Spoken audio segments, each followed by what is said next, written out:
Do we need to clap or anything? No, we did a countdown. Just when someone says something good on the podcast. I mean, you can clap if you want. It's the only podcast where people clap. You like that, normals? You like that? It's incredible.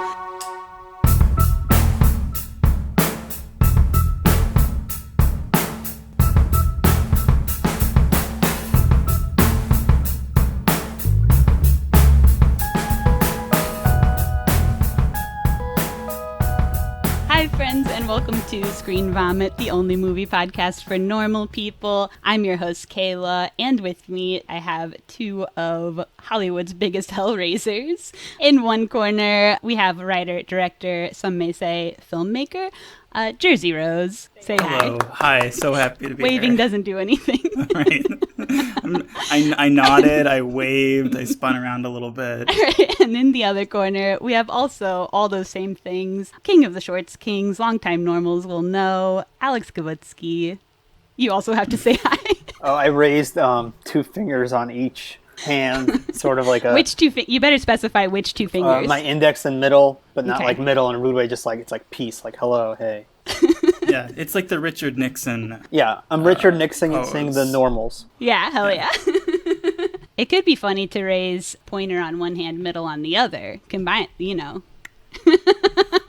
Oh, that's like kind of patting funny. your head and rubbing your stomach at the same time. For some reason, It doesn't I can't feel do right. It. Like, it feels horrible.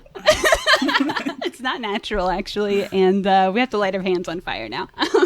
So, about y'all two. Alex, I know you're a big film guy. Jerzy, are you also a film professor, question mark? I am, yeah. I'm also a film professor. What type of teaching do you do? I do editing and production, but I smush in a lot of aesthetics and film history into my courses. So it's everything. yeah. I teach everything. I know everything about cinema. Does your class have to listen to this podcast as homework? Oh my God, I hope not. Can you spell my name a little wrong, actually? Nope, I'm going to do all the hashtags so everyone will be able to find you. Sorry. At FBI. So my only question for y'all two right now is, was there a film for each of y'all that changed you from being normal movie watching people into being film guys, into being into cinema? Was there a movie that was the moment? Yeah, for me, I don't remember which one came first, but I know, like, in my early teens, I watched The Graduate, and then I caught Hannah and Her Sisters on TV, and I was like, oh, are movies, like, good? Are Yeah. movies, like, really good? That's exciting. And then I immediately got on the Netflix discs and got every single Ingmar Bergman movie, and didn't Hell follow yeah. any of them. And so I have to spend all of my time now rewatching Bergman movies I watched when I was 14. 14, that's pretty young. Yeah, you can go to you can go to Stanley Kubrick first. You can explore other cinema before jumping into Bergman. But you went feet first. I didn't know. I was like, let me Google movies. You Googled movies and his name came up. It came up somewhere high. Yeah. Yeah. Rightfully so. Just it wasn't just the clearest path. Hell yeah. Jerzy, how about you? Yeah, I mean, I remember being like a kid and seeing Kubrick and Woody Allen and stuff, but I feel like the time that the moment I connected like art and movies was maybe Happiness, Todd Solondz. Hell yeah. Oh, snap, snap. Oh yeah, are that was we a movie clapping that for I that one? walked- We're clapping for the happiness. I walked past that VHS cover in the video stores a lot as a kid and thought, like, what, this movie seems like I won't get it or I won't like it because it's like, it's like the down close portraits of all the characters and but it's great. It's like really fun and provocative and What point in your life did you watch that? Like when it came out, or what age were you? teenager, teen boy. Teens. Yeah. Okay, interesting. Well, that's tight. Answers from both of y'all. Okay, so... Wait, can I change my answer? My formative Yeah. movie moment was seeing Margaret. That's a good answer. Which version? It was last week watching the extended 3-hour director's cut with you on Monday night. That's when I really realized that films could be art. Hell yeah. Okay, and that being said, The movie that was picked this week was the 2011 film Margaret. We specifically agreed to talk about the theatrical version. However, Alex has come in hot and ready to discuss both. Jersey's ready too, so don't just put this on me. Jersey's hot and ready too. And actually, the longer one is a little fresher for me. I'm sorry, I didn't know. Okay. So this was a classic stinker scheme from Alex. So Alex, tell the people why you picked this movie. You know, hot take, there's a lot of movies out there, and it's hard to remember all of them. Mm-hmm. But Margaret was fresh in my head because I saw on somebody's letterbox here someone in the room. Someone in the Zoom room, a very rude, negative review. And it wasn't like from some loser dork. It was like from someone that allegedly had good taste in movies. Thank you. And simultaneously in my life, I have a filmmaker friend who's also a college professor who loves like kind of these intellectual talky movies. Mm-hmm. And he revealed this deep secret that he's never seen Margaret. Mm-hmm. So I thought I would kill a bunch of birds with one stone, or kill a nice lady with a bus, if you will. Hell yeah. So yeah, several months ago, you saw my Letterboxd review and instantly DM'd me to drag me for being an idiot for my rating on Margaret.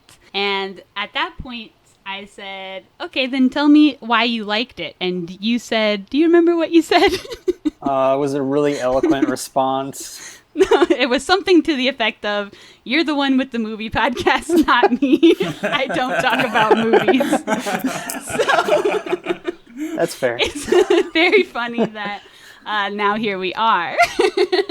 But I brought backup. I needed a film professor who could put words together. But you've already tainted the jury. Uh-huh. But I want to be clear. Like, Alex didn't ask me because I know a lot about movies. He thought that I would be able to articulate why he specifically liked Margaret, because he's not totally confident. Mm-hmm. Yeah, with his ability to express himself in this way. So yeah, Jersey, you're going to have to be clear when you're speaking for yourself and for me. Correct. I don't think that I'm a scholar of Margaret or of contemporary American independent cinema, but I do think I'm becoming kind of a scholar of Alex Kavutskiy and his taste in films. So that's why I'm here. That's my role here.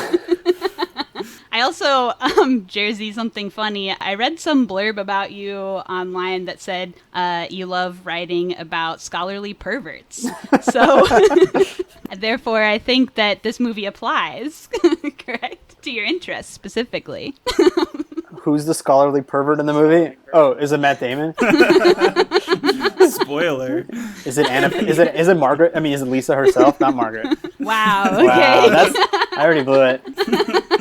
That's the big thing in the movie. The movie's not named Lisa. That's the best part of the movie.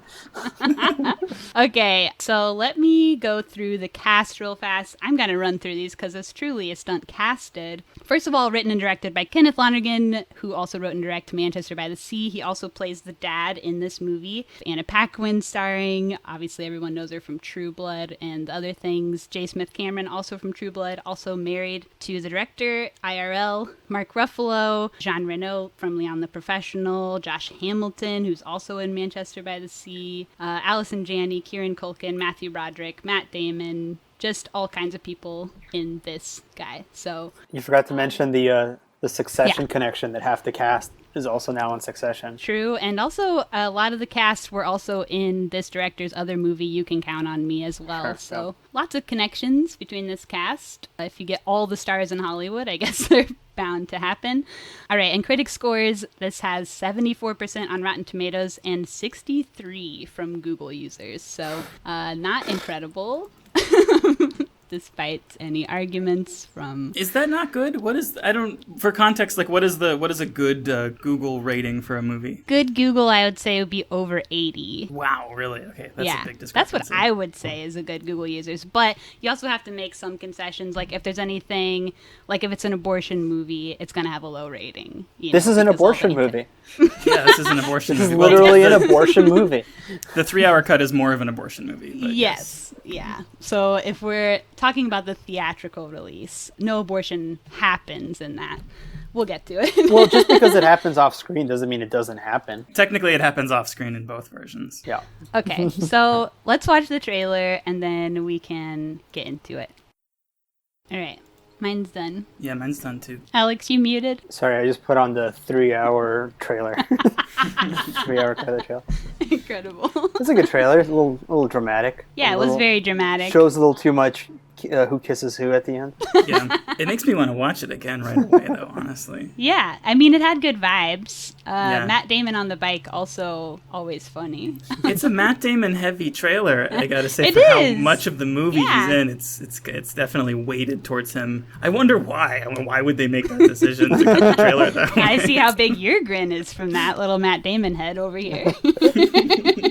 We were talking about pre-recording how Jerzy is #1 Matt Damon stan. I've recently become a big Matt Damon fan. Just because of downsizing? No, I saw Downsizing years ago. It's more, I didn't watch any, this is the only new Matt Damon film for me. I'm just reevaluating him, I guess. Mm-hmm. He's moved up a number of lines in my favorite actors list. After seeing the Republican one that recently came out, Jerzy's opinion of Matt Damon has gone increasingly upward. Stillwater's good. I love Stillwater. I stand Stillwater.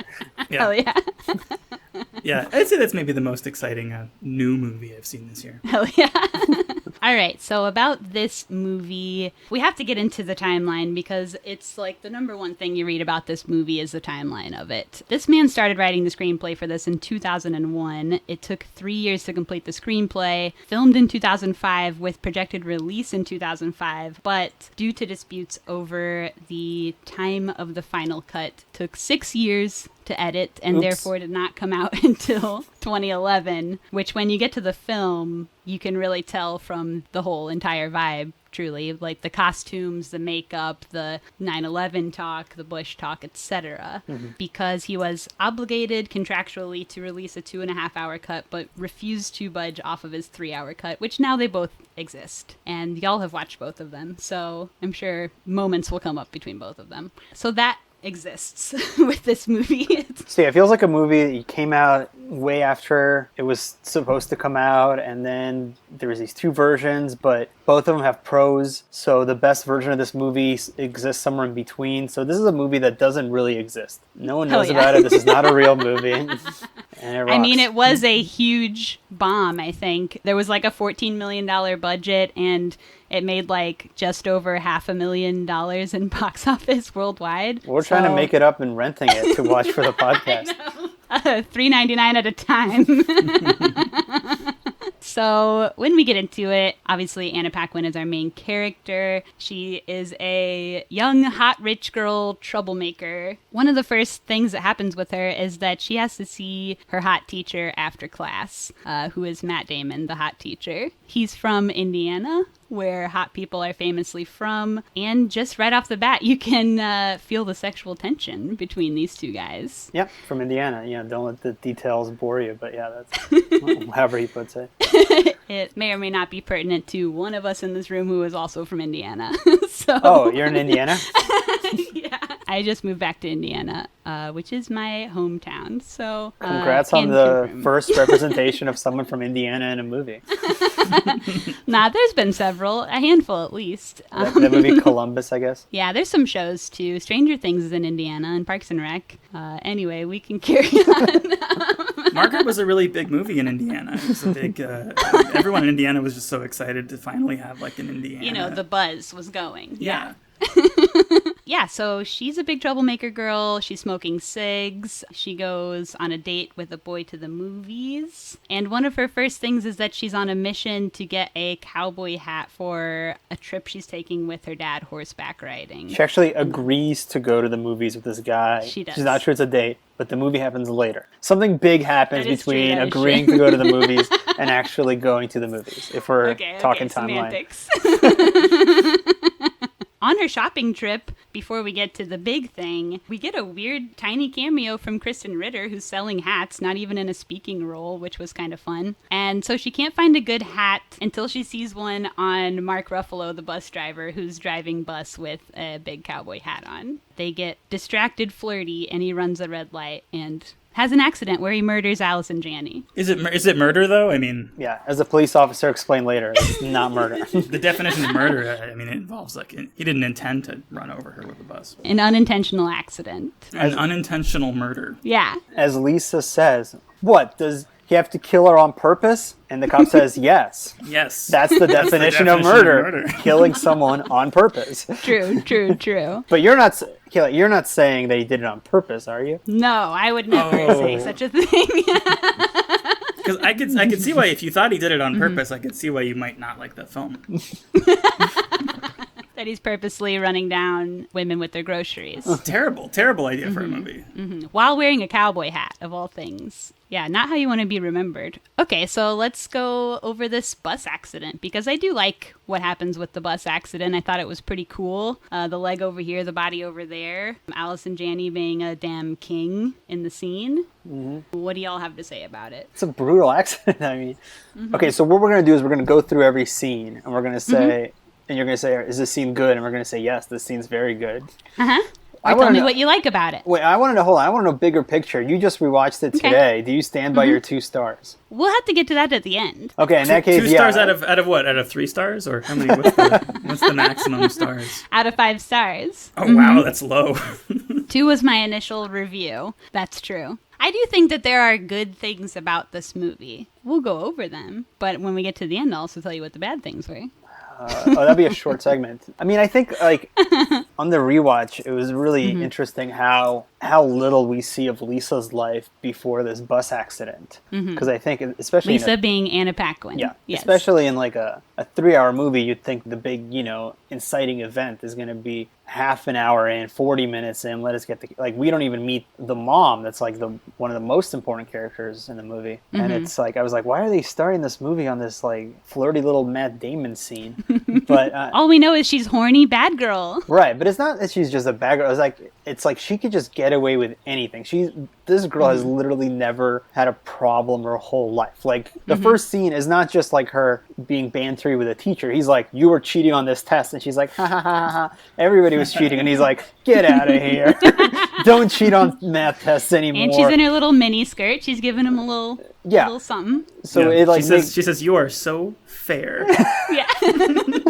I love that line. Yeah. See, it makes sense that she would think, oh yeah, of course I can talk to a guy driving a moving bus and try to wave him down. Like, there are 0 consequences to my actions. And not only is there a consequence, but she gets to be front and centered. It's still like she still makes it about herself. She gets to be right in there and get to share that last moment with Allison Janney's life. Yeah, it's great. The scene's great. Yeah, it was a little heart-wrenching scene. I mean, I think maybe one of the best dyings there is. Would you agree? I mean, I've never seen someone die so great. It's a horrifying on-screen death, yeah. Almost everything about it. The part where she asks if her eyes are open, and she's told that they are, in fact, open, and then she gets emotional and seems to start crying, and she says, what do you mean?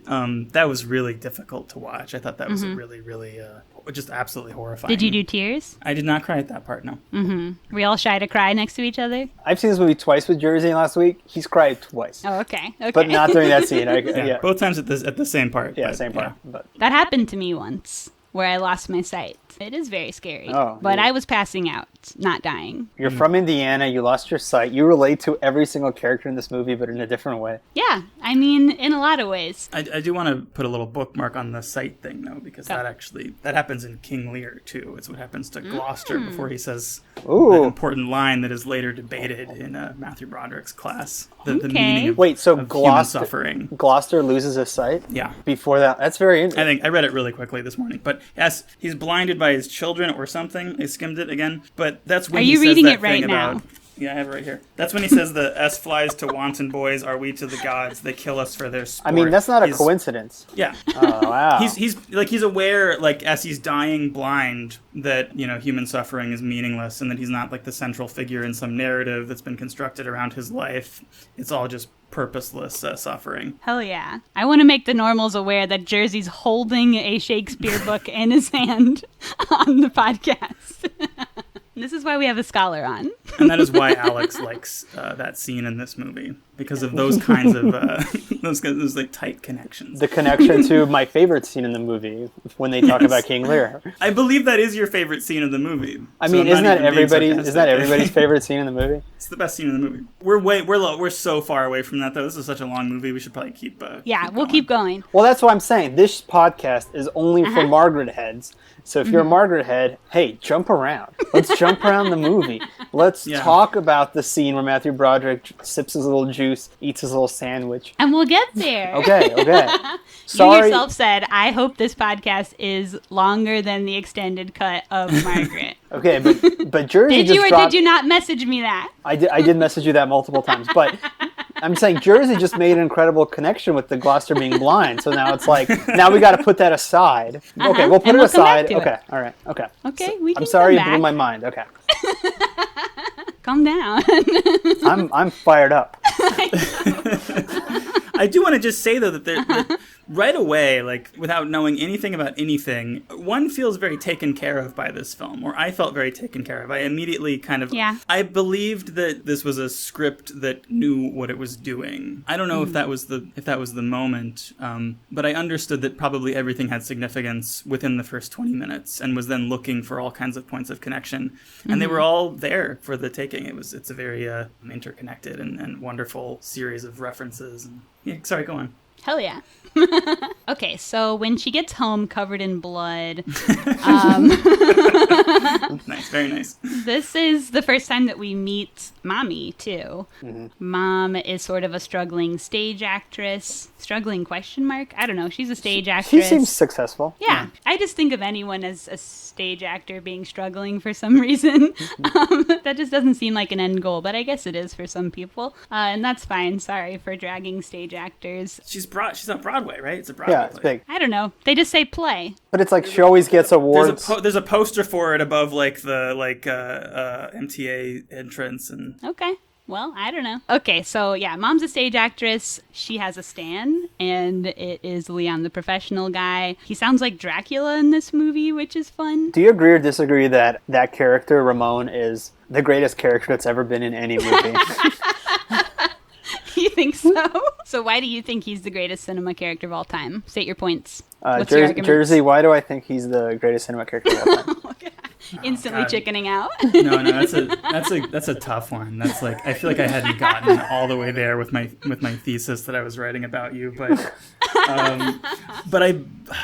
why does Alex think that this character is the greatest cinema character of all time? I think you just like how completely peculiar and inappropriate he is on every level. Nothing about him makes any sense. It's a French actor doing like a Colombian accent, which Kayla thinks sounds like Dracula. I think of Dracula as having like an Eastern European accent. I don't know.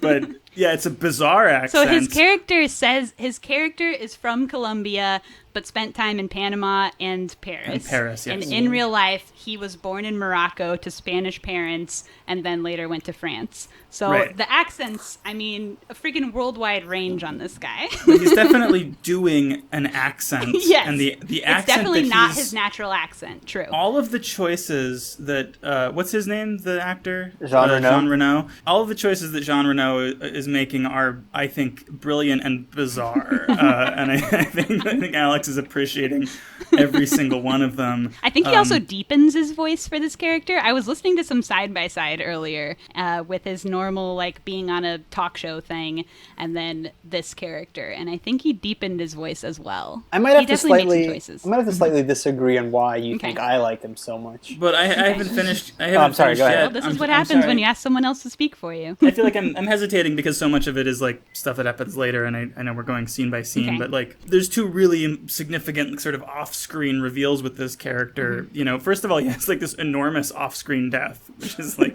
hilarious that it's brushed over by the movie. I think in a comical way. It's treated in a sort of like slapsticky comical way. Like the funeral, suddenly it feels like a Seinfeld episode. Like his son comes up and sort of reveals to Joan, the mother, that like he was sort of a Casanova of sorts, and it seems like such a bizarre tonal shift. But you realize that like nothing that he's been representing has really had anything to do with who he is as a person. Like he's just sort of, you know, repeating sort of strange well, he's very repetitive, and they have no connection whatsoever, Joan and Ramon. Mm-hmm. Oh, they rhyme? Joan and Ramon, it's a half rhyme. I think that's a full rhyme. It's a full rhyme? No, you're right. Yeah. It's a full rhyme. Sorry. Mm-hmm. Alex, state your case now. But yeah, go ahead. I just want to add that I just think it's like this movie of just these incredibly emotional characters to have this confident, calm presence who also like seem like he's not dumber than them. Maybe he just seems like he's beneath her, like he doesn't really always understand what she's talking about, but he's just He's simple. His simple presence, but he makes some great political points later that I agree with more than their points. But his like about like the oppressors and the typical Jewish response.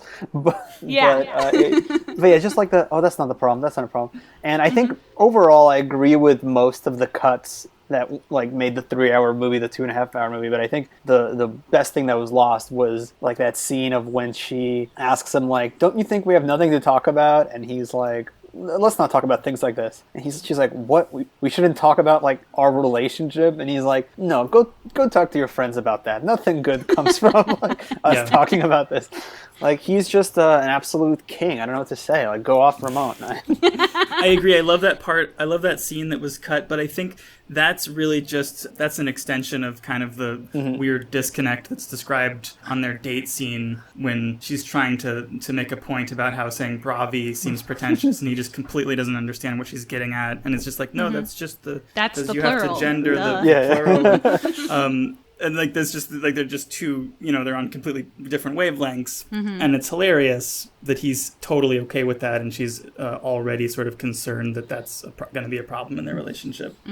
I love that part of that character. I love that idea of that character because I find it really sad and funny and authentic. For how goofy it is, it seems authentic, which I think is a big part of this movie's style. Yeah, sure. I can agree with that. I do think personally I could have done with less of the mom in her relationship because I think she goes on a date pretty much every single day, and we see, I think, all of them. I think we just spend a little bit too much time there. I didn't love that. She just started dating a new person. She's nervous about her play. She's nervous about her kids meeting him. I also think, isn't it a bit unusual for like a character study type of film to have so many scenes that exist outside of that main character's perspective, like outside of the room where they are? Well, now we're getting into what the absolute core of Margaret is it's a coming-of-age story, realizing that Lisa's not the main character of life. Okay. Yeah. Well, the other thing that I really think they shouldn't have cut, and I listened to a Lonergan interview, and he said this is what he most regrets cutting, was like they had this like long zoom-in scene where she's telling the guy that likes her about things, but they only use the audio of just like a random conversation in the diner while it zooms in on him. Yeah, he's telling a story of how like the producers were like, what are you doing? We can't even hear the main character. And he was like, oh yeah, of course that's bad. Let me cut this from the movie. And then only later he realized, oh no, that's the movie. It's just like hearing as many bits and pieces about everyone that isn't Lisa as she slowly realizes the world's not about Lisa. Yeah, and so I saw the longer version first. Whenever other time I watched Margaret, that was the long one, but it's been a long time, so I don't really remember much, but I did watch a long YouTube video comparing the two, so have a little bit of scene by scene comparisons from today. I'll also post it in the show notes because it was really good. But the dialogue from people on the streets, that was one of the bigger things that was the difference between the 2.5 hour and the 3 hour, is that in the 3 hour, all the time throughout the movie, we're getting these scenes of just kind of like B-roll people on the street. And in the longer one, you hear a lot of those little snippets of conversations. And those are actually like real things that the director heard people saying while he was passing by and wrote them down and then put them into his movie. And in the 2.5 hour, basically all of that was cut and then just has, score over it or whatever instead, which kind of took away some of the city's humanity, the character of the city, Yeah, New York City is like another character in Margaret, another one of the stars of the cast. Yeah, I should have mentioned it up top, and I totally forgot. But that does make a difference in the atmospheric vibe. So no, we don't think there's too much Ramon in the movie. That's the answer. Yeah, long story short. But I think you make a salient observation. I think, Kayla, that is sort of one of the big theses of the movie is that Kayla has raised a salient point. It's not. It's putting not that on my resume. Okay. Raised a salient point once. I don't think anyone's ever said that to me, actually. Salient point. Carry on. I'm borrowing rhetoric from the film of Margaret. Mm-hmm. Yeah, you read Shakespeare this morning, so I understand. I think someone says something is salient in the screenplay. Yeah, no, it's very played for laughs. It's very early on where Margaret, or I keep saying Margaret, Lisa. Wow. Where Lisa was saying you can't. She's like, I don't remember what it was. It's very reductive to call the presidents crooked because we're all looking at it from like the modern perspective, and someone goes, "Oh, Lisa has raised a salient point," and everyone laughs. Yeah. So I want to be clear. I was not like that's done in a very mocking way in the film. I was not intending to mock your observation because I think that is sort of the point of the movie is that it's like a her sort of learning that she's being not the roasted by calling me salient. Has that happened before? Has that happened every week? Is that like a thing? Like I said, I don't think anyone's ever said that word to my face. Who knows what they say behind my back? People saying I raise salient points behind my back. That's kind of funny. They got your ass. Yeah, they got my ass. This is why I don't read the reviews. Okay, so my next note is about there's a long, slow-mo scene of just Anna Paquin walking down the street, but she's got no bra, and like the girls are flouncing and bouncing, and it just feels like a really perverted shot.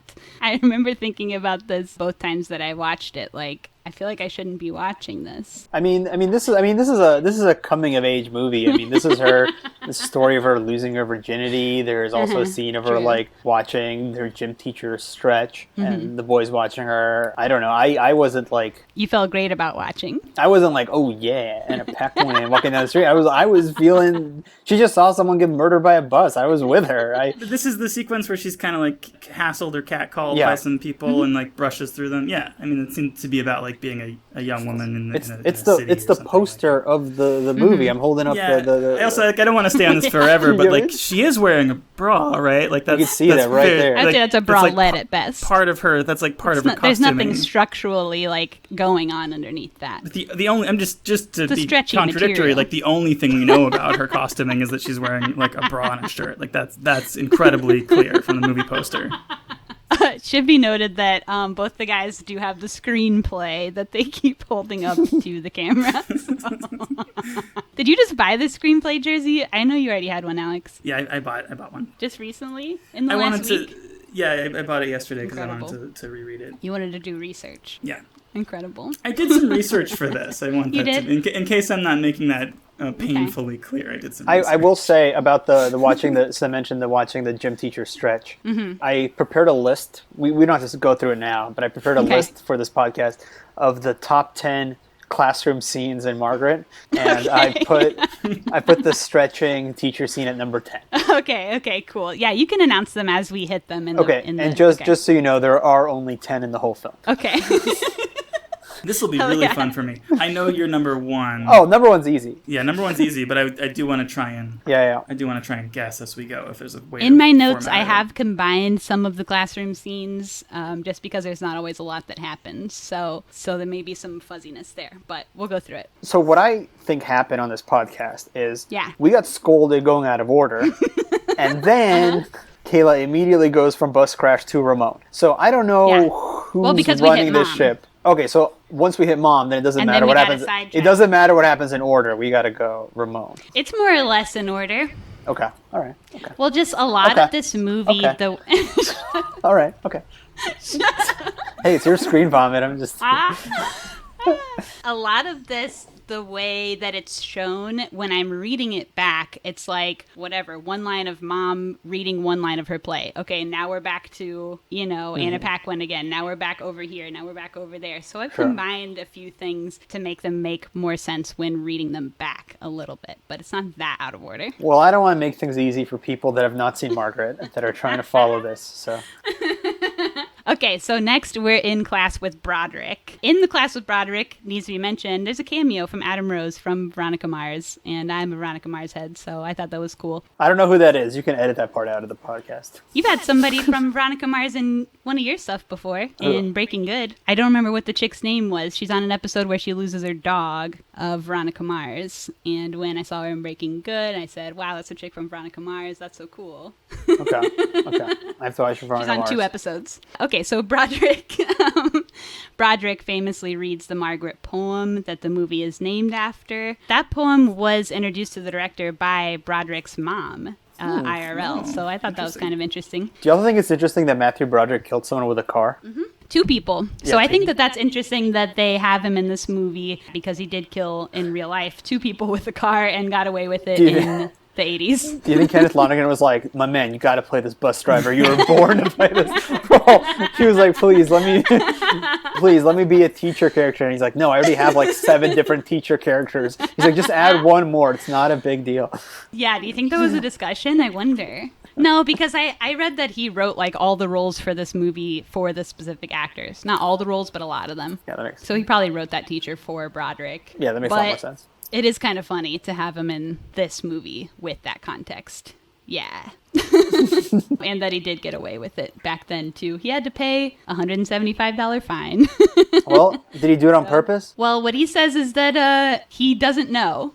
He doesn't know if he did it on purpose? He went into the wrong lane in Ireland and says, I don't know why I was in the wrong lane, but there I was. And now 2 people are dead and I don't really know what happened. So, solid alibi. Yeah. $175. That sounds fair. Yeah, so It's a lot we of love money. that for him. Yeah. Do you think that because I have a question about the poem? It's an opinion question. Yes. Like because they read the full poem in the movie, They do. and you hear Matthew Broderick pronounce the name Margaret. Mm-hmm. Do you think you're supposed to say the movie that way? Like, do you think the movie is called Margaret? Ooh. Yes. Yes. I think it's called Margaret. I guess that would make sense. Can we call it Margaret then for the rest of the podcast? Okay, let's work on it. That's literally the only way it's pronounced in the movie. Right. Exactly. That's true. Margaret. Jerzy, I know you did a lot of research, outside research for this. Do you have any research about this poem, what it means? It's kind of a tough poem for me. Can you read it? Do you have it in a book right now? I do. I have it pulled up. Margaret, are you grieving over Golden Grove unleaving? Leaves like the thing of man you with fresh thoughts care for. Can you? As the heart grows older, it will come to such sights colder. By and by, nor spare a sigh. Though worlds of wanwood leaf meal lie. That's the confusing line for me. And yet you will weep and know why. No matter, child, the name, sorrow's springs are the same. Nor mouth had, nor mind expressed, what heart heard of, ghost guessed. It is the blight man was born for. It is Margaret you mourn for. My quick analysis would Are be you like clapping? Yep.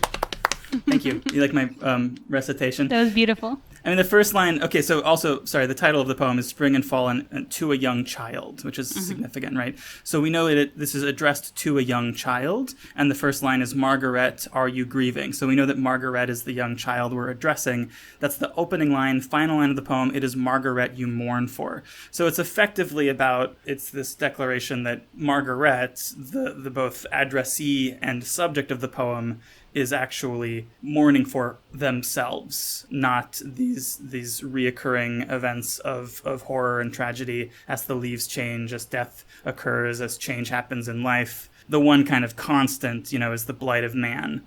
And what heart heard of, ghost guessed, like what she's unsure, what she's upset about, we know in our heart of hearts, it's the meaninglessness of life, the arbitrary nature of suffering, right? One of the kind of big reoccurring motifs in the film. There's no meaning behind it. So, Lisa, right, the kind of Margaret of this movie, is in fact crying for herself through the entire movie. It's insufferable in some ways that she's actually the object of all of her own pity. Right. She's not mourning this woman she saw die. which No. you didn't know. She's, using it to, not using it like a malicious way, but she's just dealing with her own feelings about herself, the world, her mom, everything. And So as she's the only- conflicts change, as it becomes about like a legal conflict, as it becomes about, putting this Mark Ruffalo character behind jail, like whatever the kind of main Behind jail. Behind jail. behind jail, that's what they say in New York. No matter what the conflict is, like she's always just upset about herself. But I think if I could reach, again, I just read this poem today, but I think that there's sort of a wisdom in that. I think that the poem is sort of perhaps expressing that there's a sort of wisdom in our self-pity, that our self-pity is actually pity for suffering and pity for the world. And so maybe there's a maturity in that, maybe it's inescapable. We're not the main characters of our own story, but all we can really know is our own suffering. And so if we mourn for ourselves, we're mourning for everyone. So maybe Lisa's not so bad. Damn. Yes, King. Wow. Yes. Can we clap again? I will say the scene where Matthew Broderick reads Margaret ranks number 3 in my rankings of the top 10 classroom scenes of the film. Okay, so I think I know what 2 is. I'm not going to jump on it, but I'm pretty sure I know what 2 is then. Also should be noted that the director and Matthew Broderick did IRL go to the same private school, and although the private school in the film is fictional, it's based closely off of their real experiences at the private school that they both went to, including a lot of what they call the excruciatingly progressive exchanges between students and teachers. So that was all just part of their real life that they wrote into this movie. I just thought that was interesting. That is that is interesting. Yeah, that makes sense too. Is it like an Upper West Side school? Is it? It was called Walden. Like the famous pond. Yeah, the pond you may have heard of. Yeah. I've been wanting to go to that pond recently. Yeah. So next we meet Kieran Culkin in the bathroom at a party doing coke. They have a little makeout scene, him and Paquin. He also gropes her, I think, in the longer one, and she tries to stop him. He goes, "You're not serious." Incredible. Another change between the extended cut and the theatrical release is in this scene as well, in the music. In the shorter cut, the music that you hear is like in the background party music coming from the other room or whatever. And in the extended cut, it's an orchestral overdub. In the extended cut, that is meant to help build that momentum of her story being part of an opera or whatever. I found that kind of clumsy. I thought that was really distracting in the extended cut. Yeah. I don't know, because I saw the one that I loved first, so of course I'm going to be more critical of the second one, but I remember noting that it was like Tosca or some Italian opera playing over the bathroom scene and being confused, like why is this? Yeah, I'm going for the diegetic party music. I think we're on the same page here. Okay, Yeah, we all like definitely. to party. Yeah. And when she comes out of the bathroom, she also finds the guy she went to the movies with, professes her love to him, Hell and yeah. they also kiss. The thing about Lisa, we give her a hard time. She's a complicated character. We see her flaws, but she Yeah. does straight up rock, and we have to give it to her for doing that. Oh yeah, she fucking rocks. Hell yeah. You know I love you, right? Oh Yeah. no, fucking virgin loser.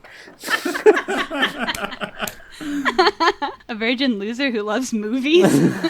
Can't relate. No, he says I fucking hate the movies anyway. Right? He doesn't even Yeah. love movies. He's trying to be cool in that time. You can't take what he said. You have to take It's what like he did. it's one of the only things we know about that character is that he Hates in movies. 1 second goes from wanting to see a movie to hating all movies. Yeah, and not wanting a date to wanting a date. Like, who knows what's going on with this guy? Later in the movie, he's funny. Okay, weird.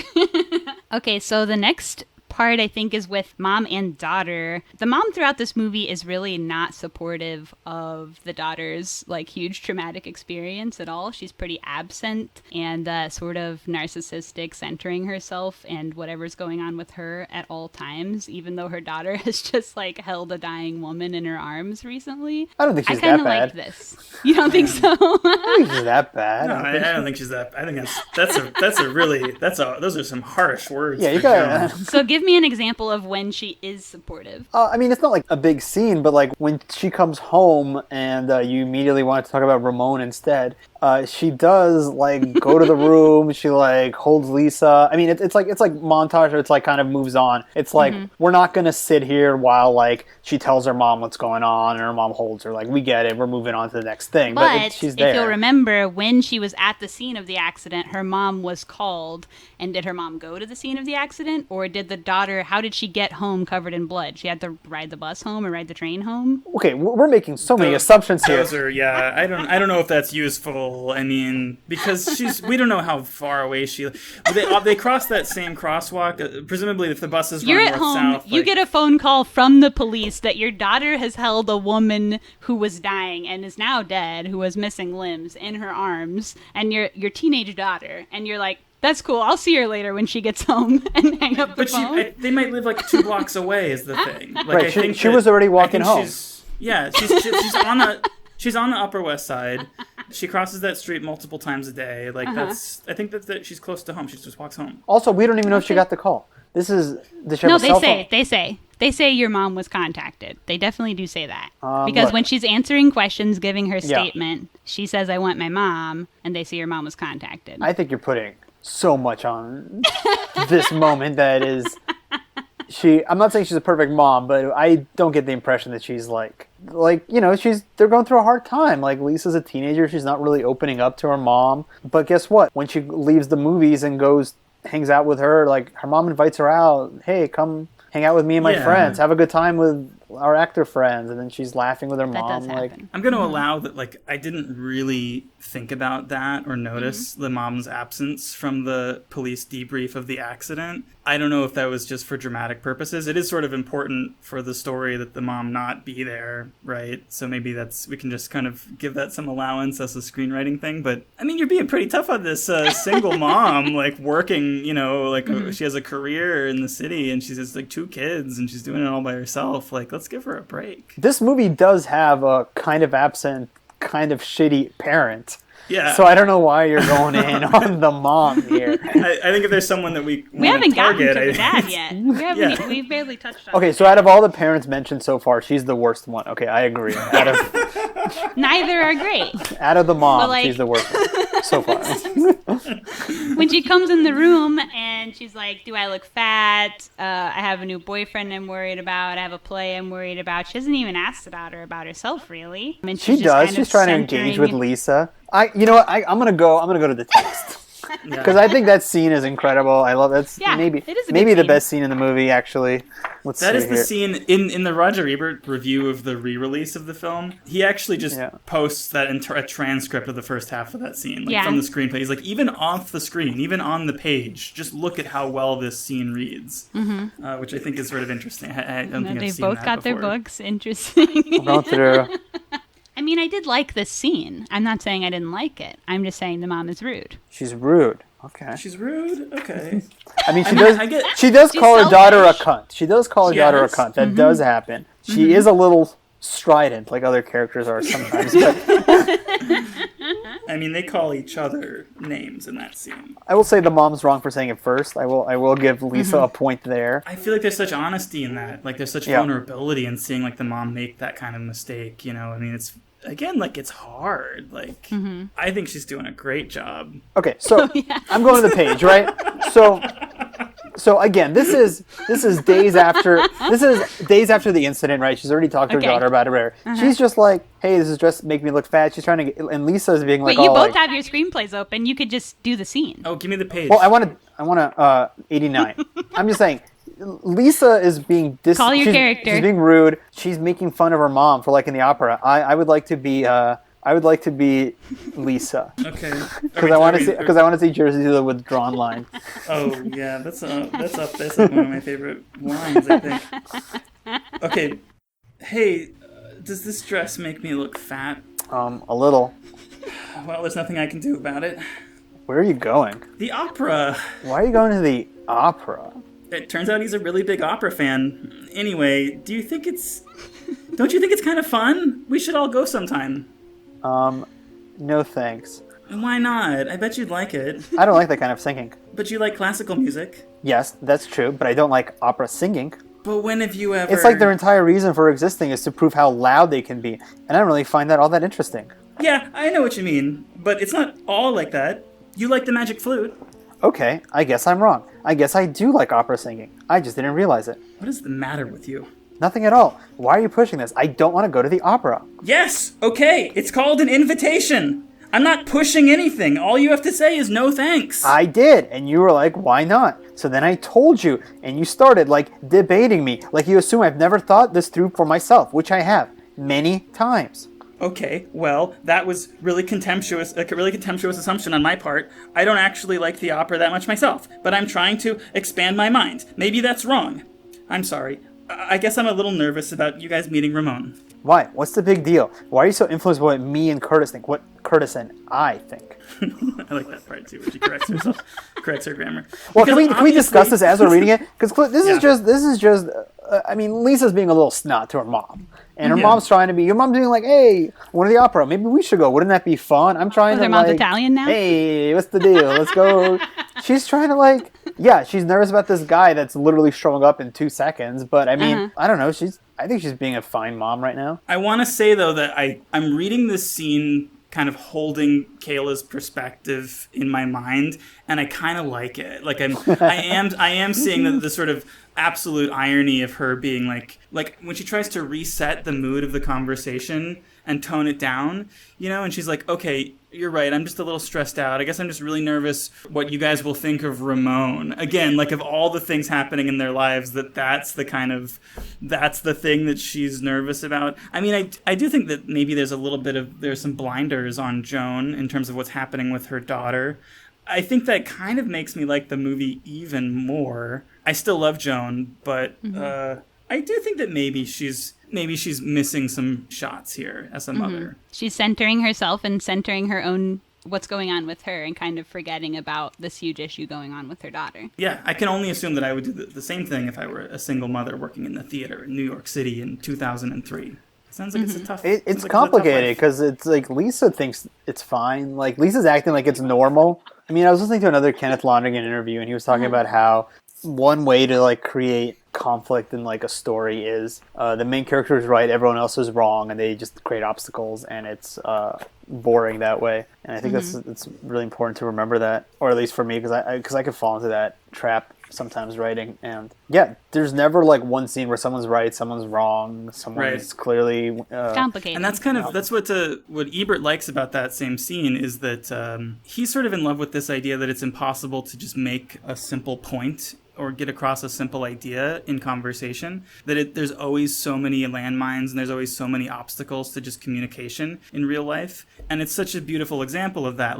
She wonders if she looks okay in her dress. She is focused on the date right now, but circumstances prevent that from being the main subject of this interaction with her daughter. And it's just you can just never have the interaction that you're designing to have with someone because there's going to be some other trauma happening that's going to take precedent, especially with family. I don't know. It's just such a real kind of family moment. Also important to note that this family is half Jewish, and I bring that up because it is Rosh Hashanah, Shana Tova, and my parents are stopping by right now to drop off some food unexpectedly, so I need to stop for just a few minutes. I'll just get the food, say hi. Okay. They're on their way home. They're not going to actually visit. Okay. Are you back, Alex? Oh, yeah. Sorry. How are your folks? I just saw my dad briefly. He seemed nice. He seemed nice. He seemed friendly. He seemed like he was, Do you think your parents would like Margaret? Yes. Yeah, somewhat. Yeah. Okay, are we ready to jump back? Oh, yeah. Okay, so the next big chunk, maybe one of my fave parts of the movie, and I think y'all will probably agree, Kieran's section. Oh, absolutely. Yeah. Without a question. The scene starting with him tossing a book and saying, "This is the dumbest book I've ever read." I love that so much. It's so good. Loved. That's not in the long cut. That's not in the 3-hour version. Really? Inexplicably, yeah. Because that was incredible. I know. That was the moment that I was like, oh, I prefer the 2.5 hour. A lot of big comedy in this little 5 to 10 minutes or whatever. And that was certainly one part of it. Anna calls him. This is the dumbest book I've ever read.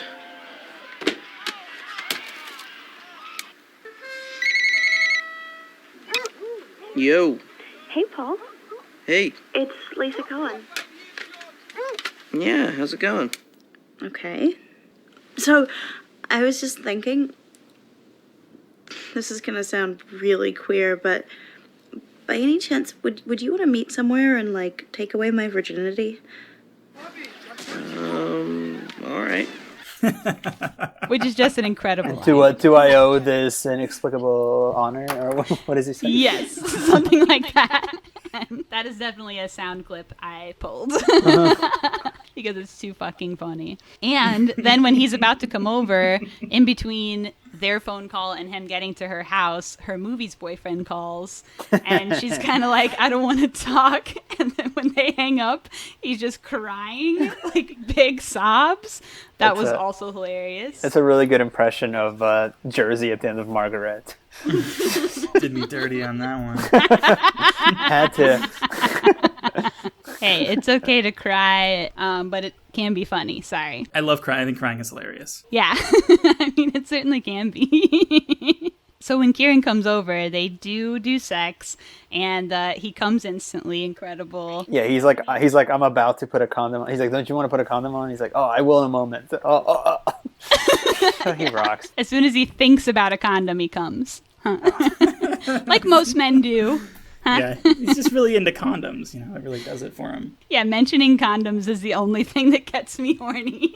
I love the exchange before they do the deed, where he just comes over and starts looking at the bookshelf, and right away Lisa's like, my mom hasn't read any of these. And then he's like, have you? And it's like, damn. Oh, and I have a question, maybe if either of you guys know this, because he says, oh, this is a really good book, and pulls one of the books off the shelf, but we don't see what the book is. They say something about the Third Reich or something. Yeah. So is it supposed to be like Mein Kampf or something? Let's like, go to the text. Let's find out. Oh, yeah. I forgot to also say, when you were talking about being Jewish, that the director is also half Jewish, as is Anna Paquin's character. So the book is called The Rise and Fall of the Third Reich. Oh, it's like a history book. This book is a very cool book. He says. His whole character, I just love. He's so much fun. Yeah, Lisa likes him too, and I think she says something like that in the longer cut. She's like, how come everything you say is like so ironic automatically and so funny? She does also say that she loves him when they're fucking. Yes, very important. Oh, been there. Oh, yeah. Okay, brag. Alex has had sex. Gross. Oh, yeah. I have another question about that scene. There's a part where he's like, there are certain technical difficulties on my end that have to be addressed if this is going to work. I think that's probably pretty close to the text. Yeah. What is he referring to exactly? I feel like I'm missing it, or is he talking about his erection? Like he's worried about losing his erection? He's not fully hard, and he's like touching himself to get himself hard. He's like talking to her for a while, telling her what's going to happen. And then he's like, okay, but let me first, just give me a second. And he just... But so which is it? Like, is he's ready to come in 3 seconds, or like he can't get a hard on? It's a weird... To me, that makes a ton of sense. It's not that he can't get a hard on. He just wasn't hard in that moment because he was just explaining to her about like, oh, this is gonna kind of hurt, then you'll be fine. Da da da. But he comes like 3 seconds later. Like it's like he can't stop himself from coming. Yes, he got himself hard and he came. Jerzy. It's like he got himself hard. That moment struck He got himself hard. He stuck his dick inconsistent. in her tight little teenage pussy, and he came. What do you not understand? Look, guys, he pumped her full of cum, and she got pregnant, and it became an abortion movie. What is the question? Do you know how sex works, Jerzy? I've had sex before. I know the way it's supposed to work. Can you call Anna back in here? I have some questions for her. So what's the question? Is there still a question? Do you understand how sex works now? I guess my question was when a man loves a woman very much. What happens in that scene? It's in like silhouette. I can't really see what's happening. Like, what are they doing? Are they like reading together? Or like, why is she like mad at him but also like still likes him? Or what's going on?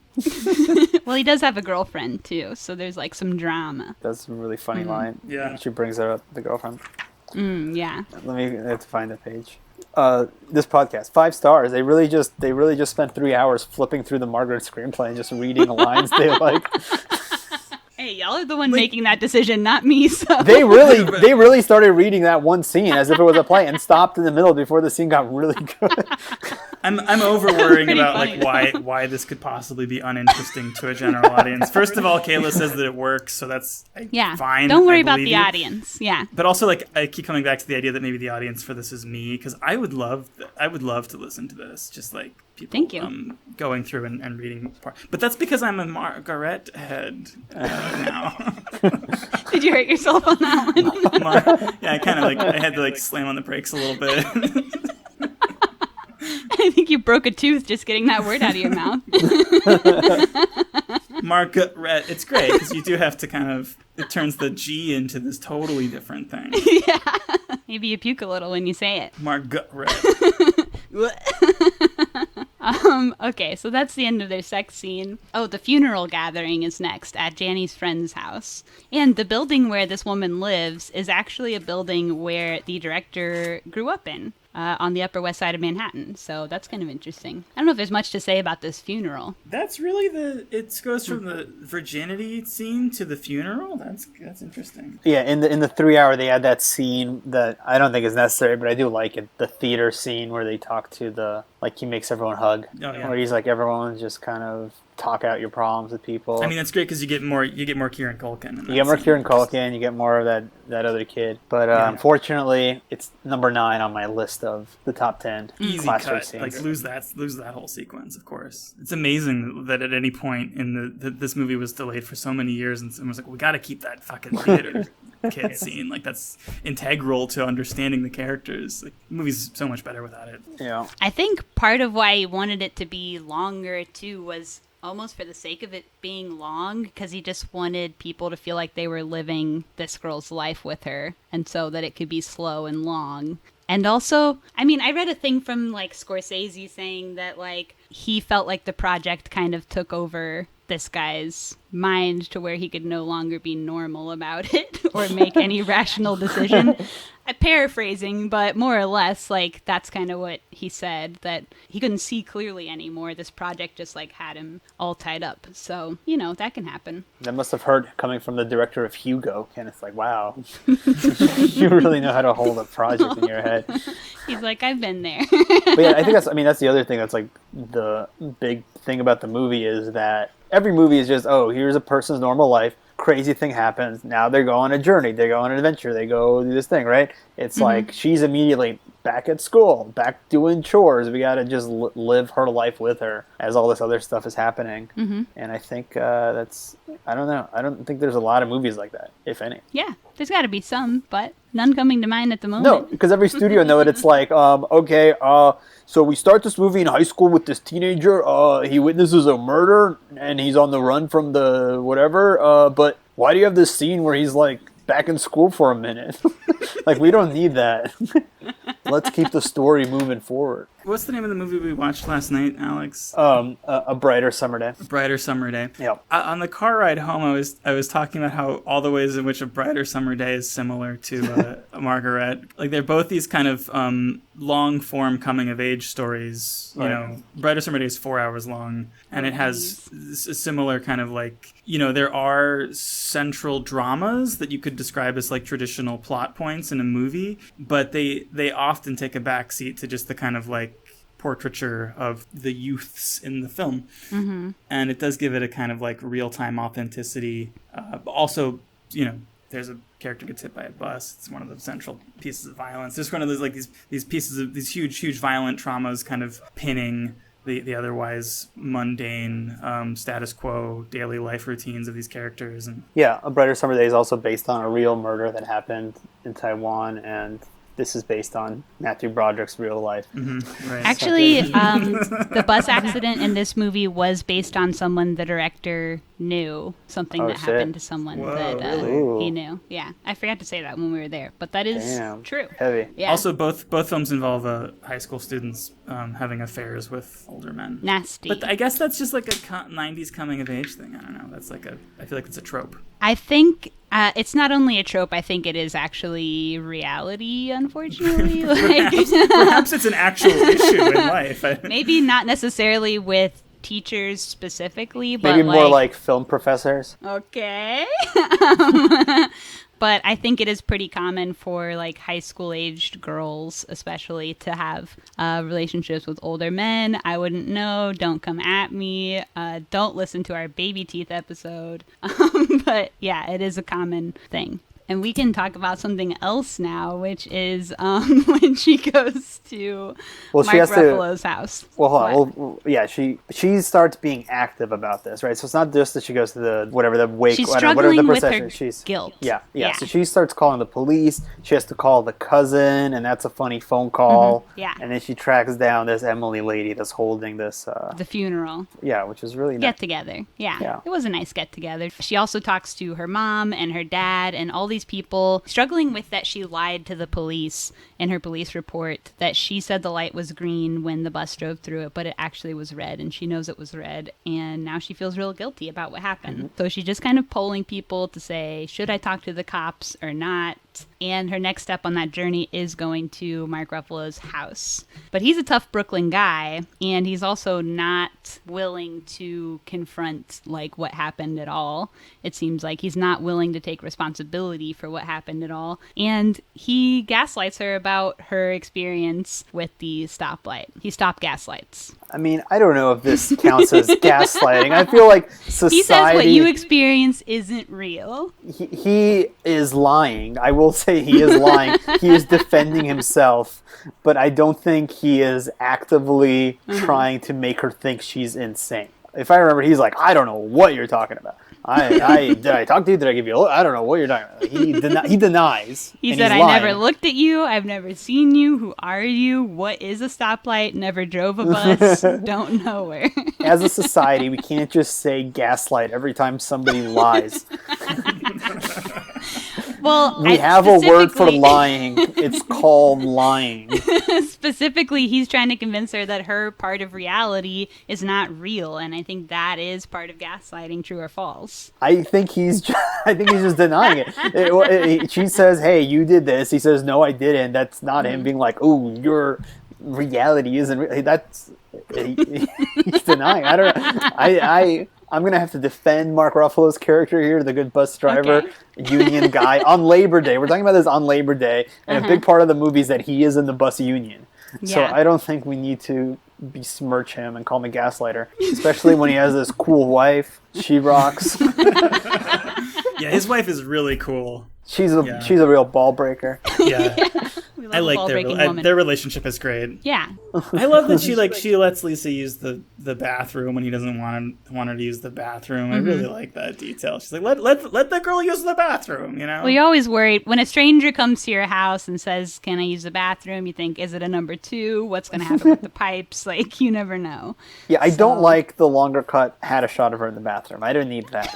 I know Jersey like that. It had a toilet I did can. like there's like a weird high angle from inside the toilet. Well, she's like, I mean, just the surreality of the moment. She's like in the man's house, peeing, and she's like hearing them family shouting at one another. Mm-hmm.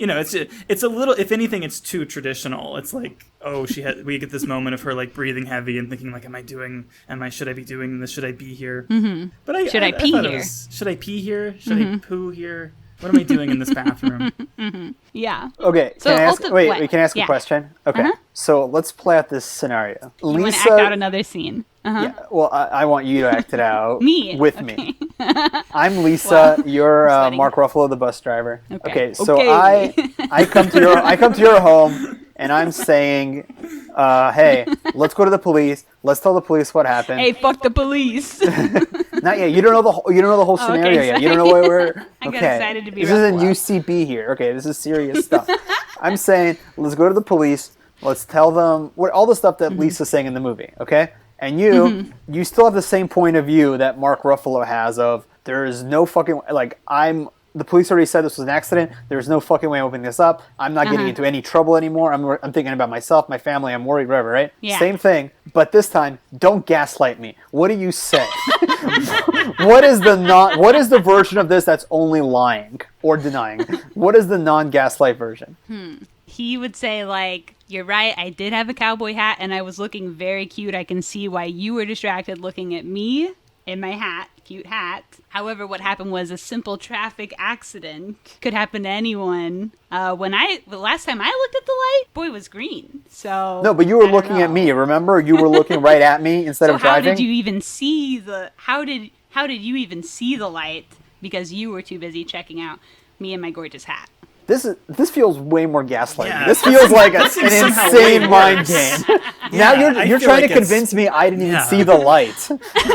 But I'm he's saying, agreeing that you did see my hat. okay, but in the actual film, he says, "Hey, you tell the police whatever you want." So he's not denying she saw a red I like light. when He's you're not, Mark he's Ruffalo. not, You have a good impression. I think you're gaslighting me right now as your guest.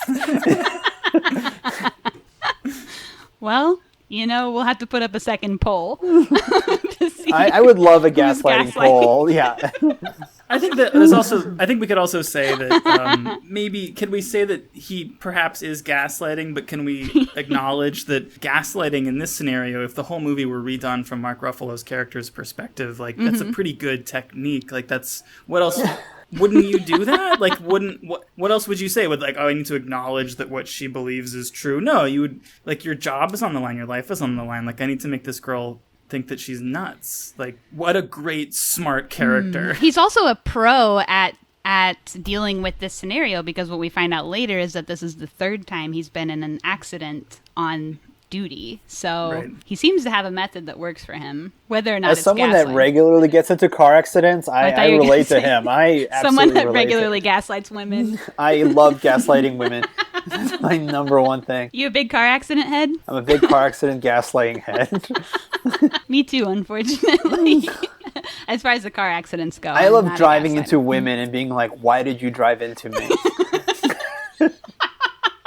Why did you hit my car with your body, idiot? Okay, so after Ruffalo, she gets nothing from the scenario with Ruffalo besides him being upset and her being upset. She goes back to Janny's friend, and they decide that she is going to go to the cops and amend her original statement. They pretty much say that because of the laws, if she changes her statement, it doesn't really matter or change anything, that he still gets away with what he's done, because as y'all said, it ain't Moira. I think that's my favorite cop in all of movies. That's what I was talking about. I just think I'm just a fan of this cop. The regular cop, or the rude one who's in when the other guy hasn't gotten there yet? The rude one is my second favorite cop in all of movies. Okay. That calls her honey. I think he. Yeah. What do you mean you close the case? You don't close the case. The DA's office closes the case. It rocks. Such an idiot. Yeah. Well, I'm not That was saying incredible. I literally close the case. Are you acting out the scene again? I'm just thinking. I think you're glossing over. I mean, you're not glossing over What? plot points, but I think when you say the plot points, it sounds like Elaborate any movie. when you But want. I'm just like, when we go through these scenes in my head, I'm just remembering all these moments where it's just Mark Ruffalo gets so mad and he's like, "Give me your phone number. What's your phone number? How come you can contact me? I can't call you."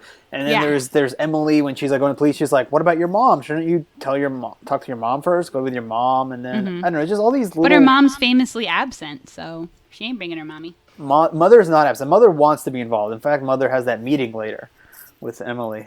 In which she goes with the purpose of figuring out more about what's going on with her daughter. That's like the intention of their meeting between the friend and her daughter and her. But what she does the entire time is talk about her own play instead. So she still is being self-centered. You have it out for this. I think you're, and maybe I'm using this term incorrectly. I think you're gaslighting this mom character. No. But I guess what I'm just saying is I think I don't know, the magic of this movie just lies in just The little details. moments, just every moment, every interaction, every piece of dialogue. It just feels so unbelievably real, but also unexpected and funny. And it's just how do you figure out every single line of dialogue that is incredibly grounded and the most unexpected? Mm-hmm. And I feel the same way in did you end up watching Manchester by the Sea? No. Okay, well, no spoilers, but it's just, it's the plot of that movie in a lot of ways is just you read it, it's sure, that's a plot of just any movie. Guy starts having to take care of kid. Okay, yeah, that's every movie. But it's just I don't know, just every detail, really, Kenneth Lonergan just really knows when to linger on these mundane things and like really get into the specifics of like, okay, now we're really getting into the specifics of like law and like police procedure and just all these and to flesh out a moment. just all these pleasantries, all these like I'm just thinking of Ramon just like on the date, like not knowing what to say, just asking the mom, do you think Lisa would also like to act? It's just like, that's just questions people ask people when they don't know what to say. And it's just, it's the craft of writing, really. I mean, like this cop scene that we're talking about that you're inflating so much and giving so much, it's that scene as a note card, like, Lisa goes in and a cop gives her a tough time, and he's kind of a jerk, and then she gets to see the real cop.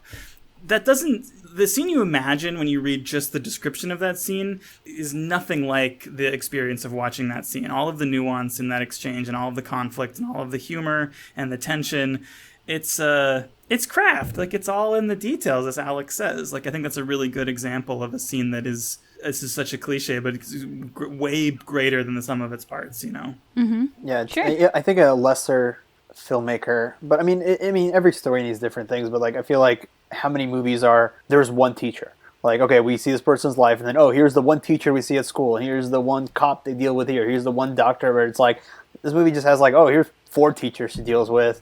Now she has to deal with a second cop for zero plot purpose before dealing with like the main cop. But there's this awesome, like, when the main cop comes in at the end of that scene and is like, is this asshole giving you a hard time? The way that just totally turns the entire drama of that scene on its ear and just like knocks the Jenga blocks from the bottom and like just completely erases the stakes. I think that's so fun and interesting and like real, but also so stylish and funny. Yeah, I can agree with all of that. Everything I say, you say, sure, yeah, okay. Sure, yeah. I give it 2 stars. This movie's insufferable.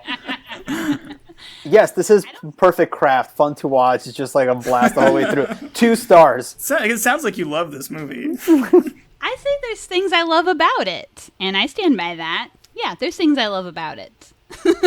You've called it unusual 2 or 3 times, which is I think we can all agree it's an incredibly unusual movie, structurally, tonally. I called it a chimera after we watched it, and Alex made fun of me for using the word chimera. I don't even know what that means. Yeah. It's like a beast that's made up of other parts of other beasts, from mythology. Like it has, I don't remember. It's got like a dragon. Why don't you just say big beast like a normal person? Okay, right. Like a normal person would be like, this movie is kind of like a big beast made up of a bunch of weird animal parts. It's like when the Power Rangers get together to the big Power Rangers. Yeah, I understand that because right. Every different department has to get into their little anamorphic robot thing to get together. Yeah. Well, okay, fair. Maybe this is like a real power, but I don't know. Power Rangers implies something else to me. I think chimera is messier. If you picture a chimera, like that's way more of like debating a flawed the differences beast, between like... a chimera and a Megatron. Here's the difference. If you say this is like a chimera, everyone's like, we don't know what that word means. Like, go on. If you say this is like a Power Ranger, everyone's like, interesting. Go on. So it still like leads to the same conversation, but you're gonna get so much like angry mail from all the normals that are like, feel their intelligence is being insulted by this. Like if everyone knows what a chimera is, like I think the normals know what a chimera is. But who are you talking to, Jerzy? It really feels like you're not concentrating.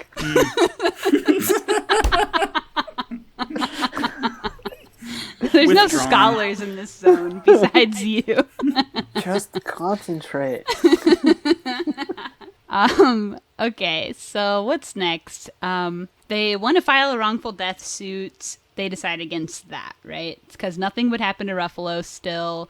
Really, Anna Paquin's character is kind of dead set on Ruffalo suffering. That's a really important point that... That's what happens you said she gets sort of nothing out of the Ruffalo scene, the interaction. But what we know is besides that she wants him to suffer. Right, like somehow that interaction, and I get that it's frustrating, he's gaslighting her, but that exchange with this like, Brooklyn dad with like his wife and his kids yelling in the background, she's like, I have to destroy this man. Like that's the scene that she really like, wanted to commiserate for with her. him. Yeah. She wanted to commiserate with him and like relate to him that we both have this guilt and this like she wanted horrible him to pain, and he's not having it. Yeah.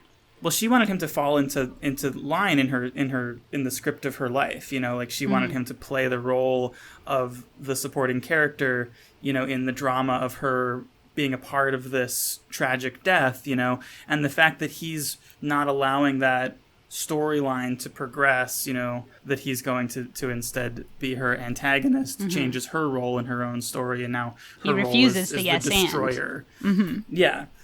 So it all comes back to like her, just refusing to live in a plural society. Like she has to be the avenging angel. Yes. Well, this movie is very Abroad. much in this like.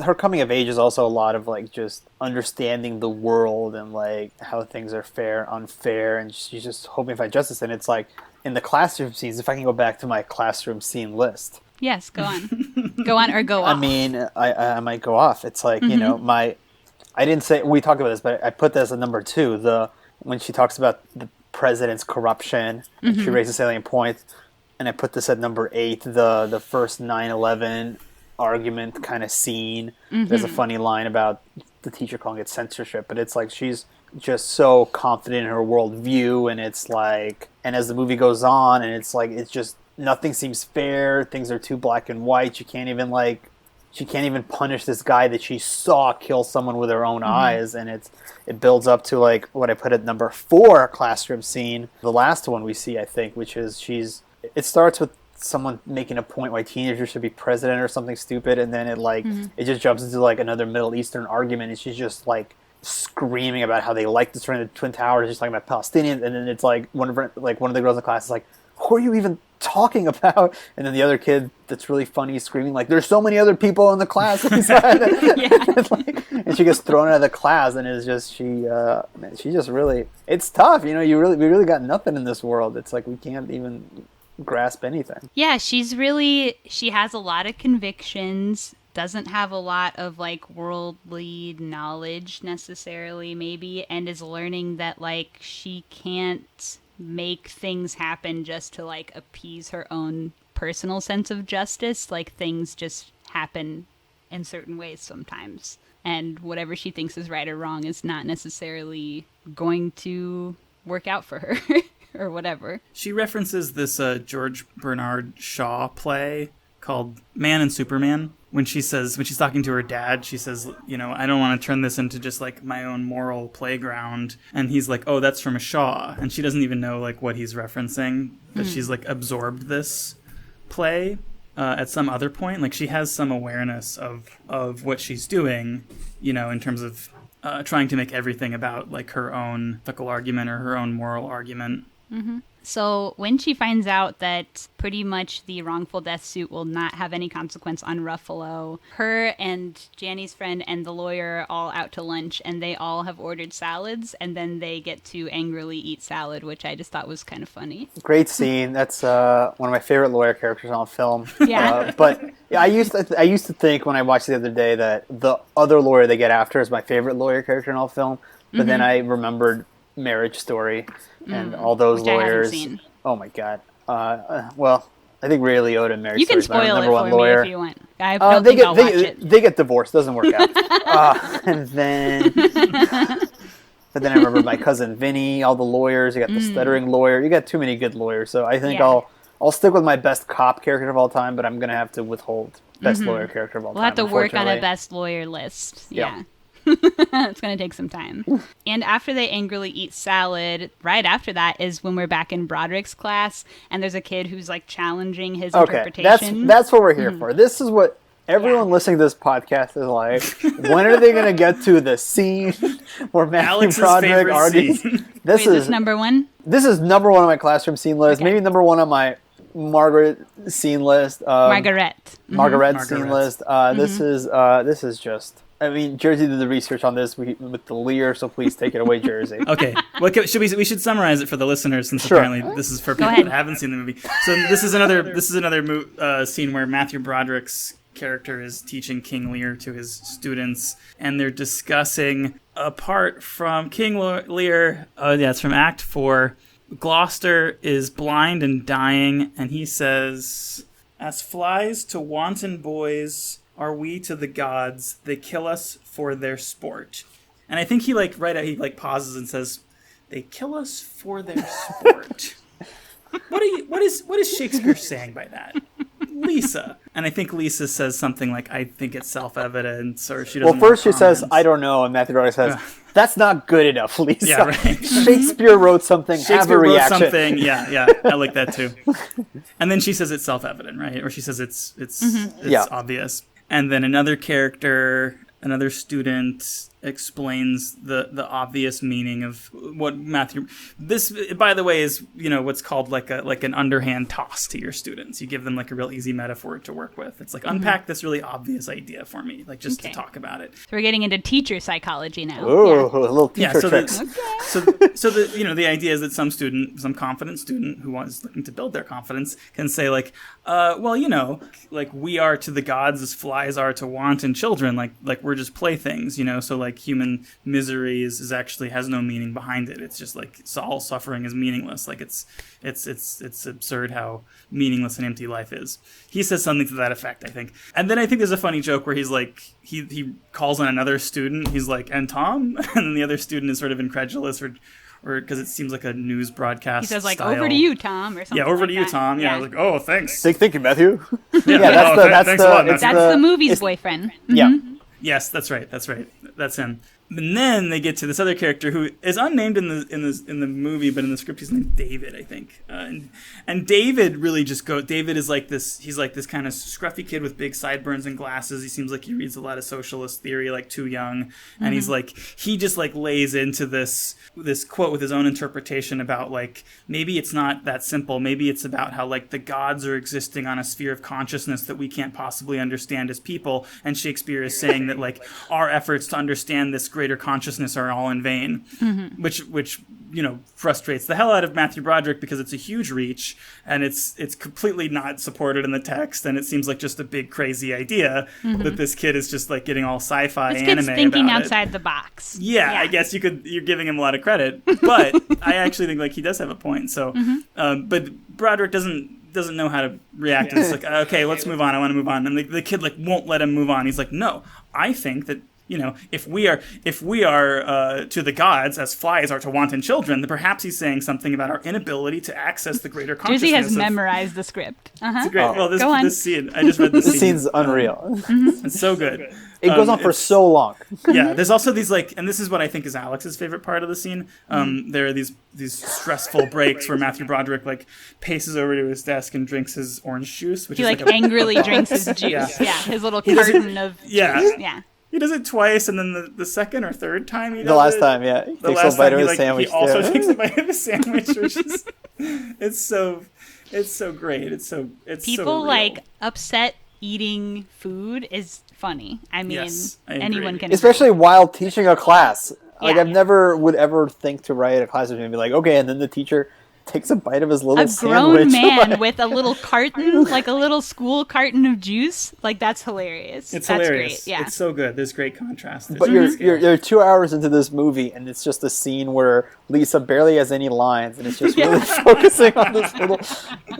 And we really get a sense of like all these other characters here and there. Like we get, like there's a moment where Matthew Broderick runs into them outside, and they're like smoking weed, and he's like, "You can't smoke on the way to a school event. Come on!" And they all laugh at him, and then there's a shot Because he says smoke a J. Oh, smoke he a says J. you can't smoke a J. And we just really focus on him walking away and being like humiliated by these. And it's like, yep, this movie has room to focus on Matthew Broderick's feelings and not in the context of just Lisa's story. Yeah. But like all the other kind of weird, languorous asides in the film, it still manages to be very thematically intact. Like it's this discussion about this Shakespeare quote is a discussion about the movie at large. Like it's still about trying to find meaning in suffering. And in a way, this sort of like bratty student who's trying to make this obscene argument about Shakespeare's trying to write about some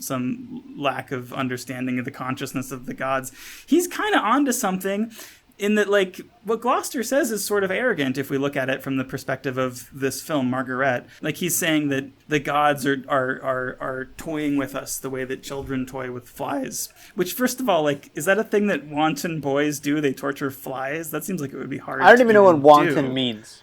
It's like a Crimea of a word. Wanton, Isn't that a kind of like Chinese food or something? yeah, wonton. Mm-hmm. Playful or reckless in this context. That's what the book says. But also, Playful, reckless boys. But also, you brought this point earlier, and we weren't allowed to talk about it on the podcast because we were breaking some sort of podcast rule to talk about it earlier. But that Gloucester turned blind, and so did Alison Janney's character before she died. And I wonder if there's maybe a connection. That was before we started talking about the movie? I believe that was pre-recording. Oh, that was wow. pre-recording? Mm-hmm. No, we talked... No. We talked about this while recording. We were talking about this during the bus. Yeah. That's in the pod. Oh, because I think you were talking about how you read the screenplay, and we were like, "Wow!" And you said, "Yeah, I saw some things in the screenplay." In King Lear. I'm sorry. I'm gonna have to gaslight you here. Unfortunately, I have to gaslight you and say that I believe we talked about this when you were going through the movie and we got to the bus accident. Yeah. Okay, maybe we did. Okay, that was hours ago. It's a long movie. Sorry to gaslight you. Yeah. Okay. Yeah. But I think my biggest sort of like my biggest takeaway from this, as I'm thinking about it now, and thinking about this bratty high school student in this like AP private school class going on this diatribe about the consciousness of the gods and being shut down, gaslighted, if you will, by Matthew Broderick, telling him he's foolish. Even. 1,000 Frenchmen can't be wrong? Yeah, he says scholarly opinion is quite consistent about this Shakespeare quote. Mm-hmm. To which, he says 1,000 Frenchmen can't be wrong. And scholarly opinion is pretty consistent. I looked it up about this. Like, it's an easy metaphor. It's easy to understand. But also, like, I mean, it's crazy to think that, you know, that we could have such arrogance to understand how the gods have fun and play with us, and to think that, like, you know, a horrible accident in which a woman is like blinded and killed and has her limb removed is actually just the gods having fun. Like, that in and of itself, you know, allows for some weird reality. I don't know. It's there's no way for us to know. I think the kid is actually making an important point about life. God was the one-time boy pulling off the fly's leg and putting it under a bus. Yeah, but to think that it's just like that it's just for fun and games, I think is where where scholarly opinion and Lisa and Matthew Broderick are kind of maybe missing the point of human suffering in life. That actually perhaps we can't understand the nature of human suffering in such simple terms. Basically, this bratty kid is basically like critiquing Shakespeare in kind of a cool contemporary way, and it's so funny because it's so cringy, and he seems like such a fool. But it's sort of like, yeah, like, what if though? Like, what if that's what's really going on? Oh yeah. And who is he in the play that says this? I don't know King Lear at all. Gloucester. Yeah, but who's Gloucester? Yeah, define Gloucester. You know, actually, the town that I grew up in was called Gloucester. Oh, wow. Cool. Gloucester, Virginia. Wow. Named after the town of Gloucester in England, which I assume... Where's that at in Virginia? Southern, near Richmond, but on the coast. Oh my god, that is so not what we asked about Gloucester. That's what I asked about where he grew up. My mom's from Virginia. I'm stalling. I'm looking up the dramatis personae, which is how they spell it in the... He's the Earl. What's an Earl? Yeah, what is an Earl? I don't know. I told you I skimmed King Lear this morning. It's like there's this king and like his kids are all trying to rip him off or something. I think it's like Succession, but like they're English. Okay, so I just think any other movie, you know, there's gonna be like one scene where it's like the thematic. I'm thing. obsessed that we've had like a 40-minute breakdown of this like 30-second scene. Oh, it's not a 30-second scene. This goes on. It keeps going back and forth. It's just, you know, we have the scene where Matthew Broderick, which happens a few scenes earlier, where he reads Margaret the poem. So it's like, okay, that's the scene that's like kind of a metaphor for the movie. It's like, okay, it's even the title of the movie. Here it is. He's reading the poem. Here we go. And he said the line. Yeah, he said the line. We all pointed. Leo Yeah. from Once Upon a Time in Hollywood pointing at the screen. There we go. Yeah. And then a few scenes later, Lonergan hits us with this fucking banger of a Gloucester scene. Just debating this fucking... Debating a teen plot. over the fucking meaning of Shakespeare. Yeah. I just looked it up in the character list for King Lear, and it turns out Gloucester is actually a 16-year-old girl who witnesses a tragic accident and feels responsible for it. So I think it's like basically one to one. Like I think it was a really smart choice to use this play of all the plays he could have chosen. I mean, he clearly has a background in theater if he knows this much about like which play is like a good metaphor. And he does have a background in definitely- theater. He does. He directed a few plays, right? Yeah. That's like his thing. Yeah. So he's a scholar as well. Okay, we have to move on. This is... can you see where people drop off in the podcast? Because I think if you just watch the stream views, it's going to be like listening. Okay, they're done with the flies scene. Okay. We're pretty close to the end of the movie, right? Like this is the rest of it's all just like the lawyer stuff, and then we're out, right? Some big stuff. Like I mean, another page of notes. she has, she still fucks Matt Damon, has an Oh, abortion, big lawyer Yeah. stuff. There's opera. Yeah, stuff. there's That's more important, right? the lawyer stuff where they found out that Ruffalo had 2 prior accidents, which I mentioned earlier. So yeah, the case takes a turn. Yeah, the case takes a turn. He wasn't fired because the MTA is like under fire for labor disputes already, and they don't want to fire anyone because of that. Yeah, they get a different lawyer, the best lawyer, and they also have to loop in Allison Janney's cousin, who is just a total piece of shit. Yeah, She's who just great wants though. money. I so love good. that. I love that character so much. She's Yeah. so good. Her, and then later when her husband comes in too, when they're all on the conference call, that was great. Yeah. Conference calls, plural. Oh, what is a movie with multiple great conference calls? Again, just like imagine like note carding that scene. Like, they're on a conference call with the family, and like I don't know, like there's no way that the description of that scene could possibly communicate both chaos. the comedy and chaos and extreme drama of those scenes. Yeah, and everyone having different motives in this whole thing that's going on too. The cousin just wanting money, not giving a shit about Janny's life or death. Or the bus driver getting fired. But at the any end, of it. even though the cousin, total piece of shit, doesn't care about anything but the money, she does make a fair point where it's like, well, the bus driver, I mean, look, it was an accident. She's not wrong. Like, there really isn't that much reason other than he gaslights women to really destroy this guy's life. Destroy Mark yeah. Ruffalo's life. Unfortunately, not a criminal offense yet. This is how our society punishes people, or what does the lawyer say? It's like this. We get Punitive money from the damages. insurance company. Yeah. That's just the way it works. Yeah, where it's like, okay, you get the money, and then that's what's the good side? You get the Get money. Yeah. You Like get the nobody money. goes to jail, nobody gets something on their record, nothing like that. It's how just it you works. get money from this, and all the money Yeah. goes to the cousin. It has to go to next of kin, and the cousin sucks. So that does nothing for anyone besides the cousin, who just is rich now. Yeah, but she's also like the only character who's not rich, so it's kind of, I mean, it's nice. Like, Yeah. Okay, here's a question for the Margaret scholars on this podcast, and for Margaret. the Margaret scholars and the listening audience. Yeah. Is this coincidence or foreshadowing that the big punchline when the mom enters the play is "You're not fired"?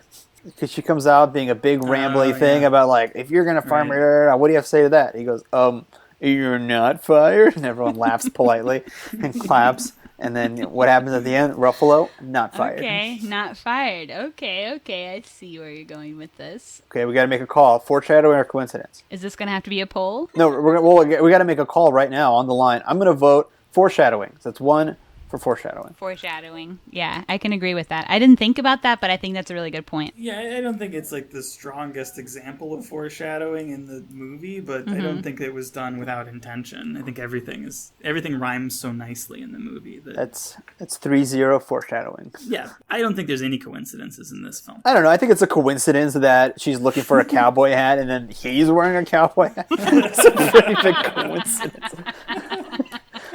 In New York City on the Upper West Side, a bus driver in a cowboy hat? That does seem like a coincidence. Good point.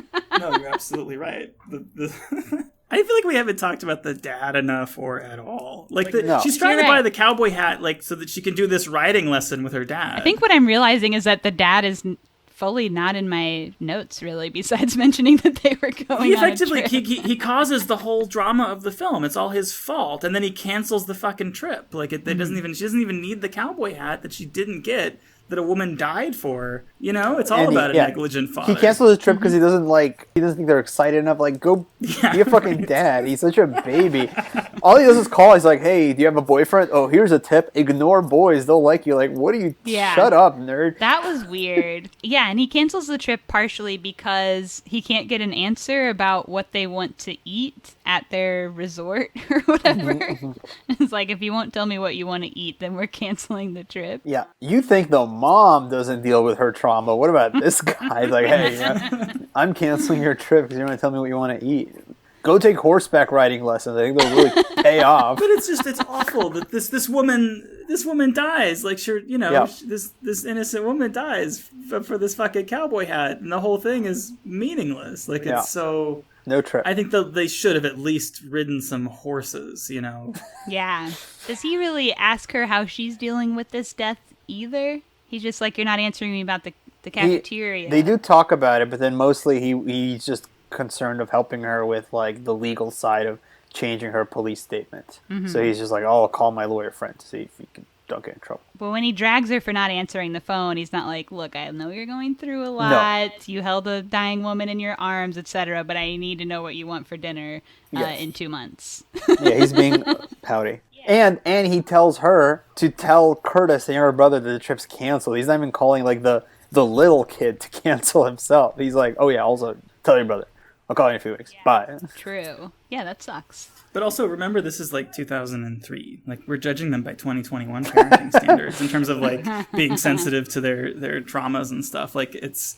I mean, 9/11 just happened. True. I don't know. Like, it is a different world. I'm not just being facetious. Like, they're... You know, like, yeah, she saw a woman get hit by a bus. Like, the whole city just saw, like, these buildings get blown up. And I don't know. I think our relationship with trauma was a little bit different at that time. Yeah, Spider-Man 3 just came out. It was just... Spider-Man 3, yeah. Yeah, and I think also, like, part of what they're exploring throughout the movie is that young people going through such traumatic events, or even mildly traumatic events, it feels so much bigger to them than grown people. Yeah, she feels more easily, as Emily would put it. Yeah. That's the big scene we haven't talked about yet. Yeah, that's probably, like, the biggest scene in the movie, right? Like, the biggest statement of the movie. That one. Oh, well, what's left is that one, and then when she cries on the conference call, or she screams at the conference call. Yeah. She has some really great emotional outbursts in this film. She's such a good actor. Are we talking about... Especially for being so young. I'm talking about Anna Paquin. Okay. Mm-hmm. Okay. I'm also talking about Jeannie Berlin, because both are incredible. I mean, really, there's not a bad performance in the bunch, I don't think. I think that's one of the best parts about this movie is all the actors are just so good. I'm not a fan of Mark Ruffalo. I think he's a gaslighter. You don't want to publicly support a gaslighter? No, I'm not going down with that ship. No way. And he publicly came out for Bernie Sanders, a notorious woman shusher. So I think Ruffalo is canceled. Yeah, his resume's looking pretty bad. He's got a pretty bad resume these days. Here's my impression of Mark Ruffalo in The Avengers if it was mashed with Margaret. Okay. You know my secret? I am always strident. Incredible. Thank you so much. All right, we got to talk about this Matt Damon thing, right? Yeah, let's get back to it. Right. She fucks Matt Damon. It rules. She tells him to stop being a little kid about it. But there's two things that happen before that. One is that she mentions to her mother that she wants to live with her dad, and her mom just starts, like, throwing plates and going nuts. Because it's her intention to upset her mother. Yeah, she's definitely being a brat. But then right after that, she goes to hang out with the Janny friend again, and that's when we get that big scene. Oh, the big strident. Yeah, let's talk about the strident scene. Mm-hmm. Go on. I mean, this is the big, this is her really, even though this is not part of the losses of her, this is her really trying to make this woman's death about herself. And there is that big misunderstanding during the death scene, because her name's Lisa, and that woman's dead daughter's named Lisa, so she was asking for Lisa. She's like, are you talking about your daughter? Are you talking about me? She does not read the room well, and she's telling this woman's real friend about, like, and it's just, honestly, what kills Allison Janney earlier in the movie is not the biggest bus crash of the film. It's this scene, just watching Lisa just just keeps telling her friend, oh yeah, I think in that moment I was kind of like her daughter, and it's kind of like amazing that she got to live with her daughter. And it's just, I mean, this woman like stridently cuts her down real good. Yeah. And is her daughter still inhabiting your body? Like, she owns her ass. Yeah, she does own her ass. Hell yeah. And this is like, this is the big thing where she gets yelled at, like, hey, this isn't a fucking, like, movie. This is my real friend who died. This isn't happening to you. This happened to her. This happened to me, who's her friend. This is, like, not your... And she's just, like, stop being so strident about it.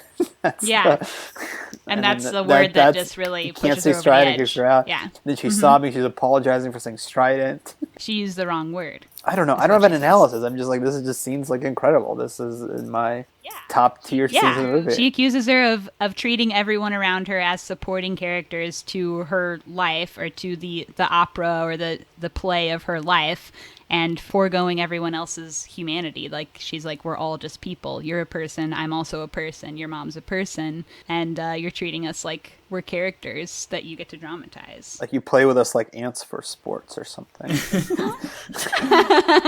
You're like some sort of wonton boy.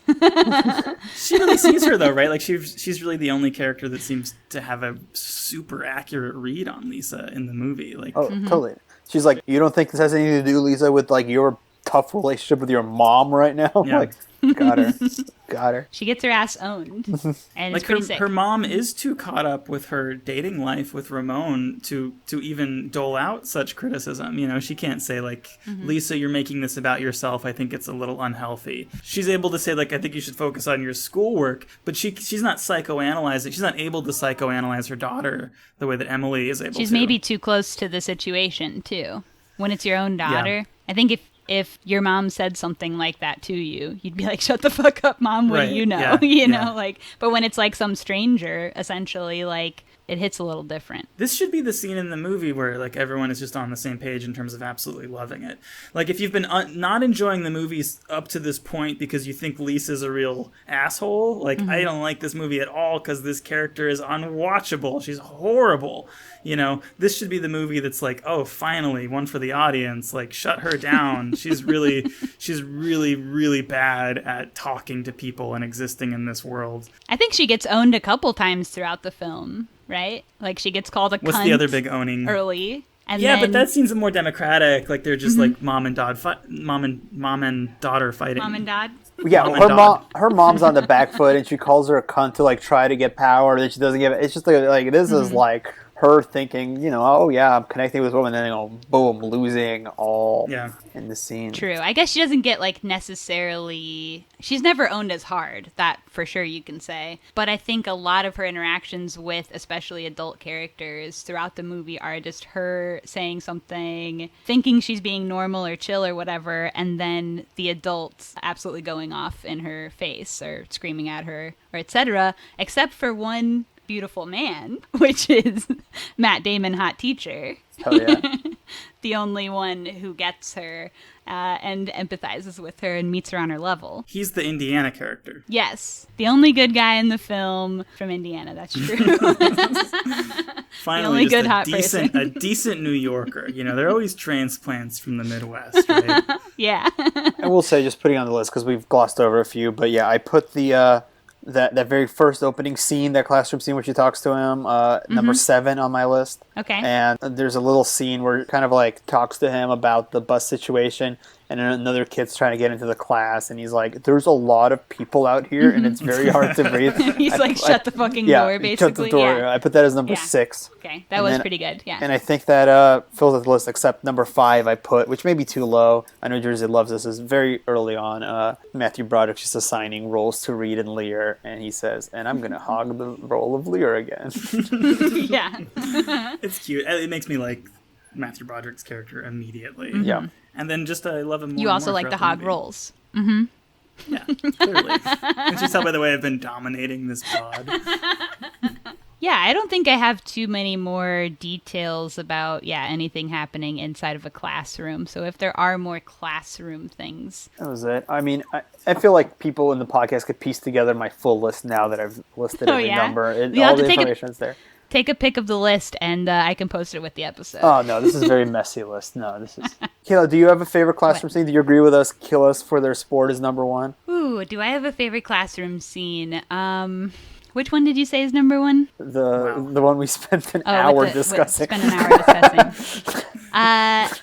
That probably does have to be number one. I mean, when he angrily sips the juice, I mean, you really can't beat that. That was really funny. Okay, great. I'm glad we're all in agreement on that. I think the one we just mentioned with the kids trying to come in the classroom and he tells them shut the door and go outside, that probably has to be number two. That is very good. And he does ask her why it matters that she's rich, and that is a really good part. That she is the whole time kind of aware of her privilege, but not really aware of her privilege. It's a very interesting line. She thinks that being rich should mean something bad, but isn't quite fully aware of what or why. Right.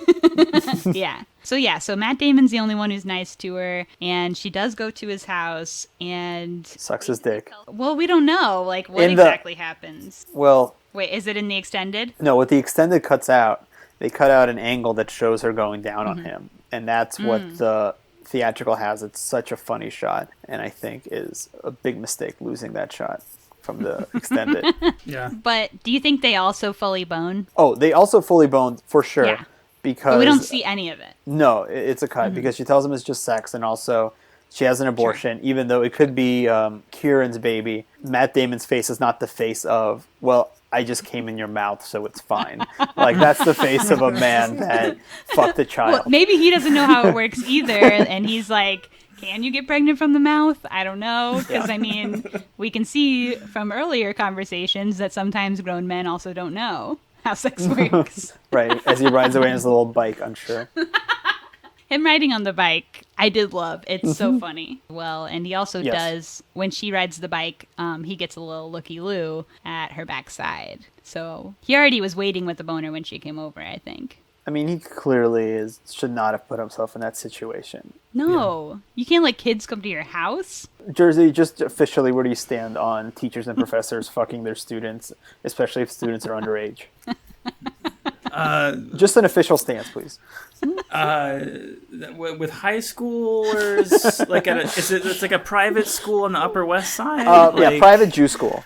I mean, they're all like kind of rich, right? Yeah, like, and the teacher, it's not like an old gross teacher. It's like a cool teacher. His last name is the first name. They call him Mr. Aaron. It's cool. It's fine. Yeah. Right. He's like good looking. Oh, yeah. Yeah. He's like the star of The Informant, good looking. Yeah, I mean, I think I don't think. We were before complaining that no one was really taking her trauma seriously. And in the very beginning of the movie, like, he has coffee with her and wants to talk about how she's coping with what she's seen. No other adult in her life is doing that. Just playing devil's advocate here, obviously. I think.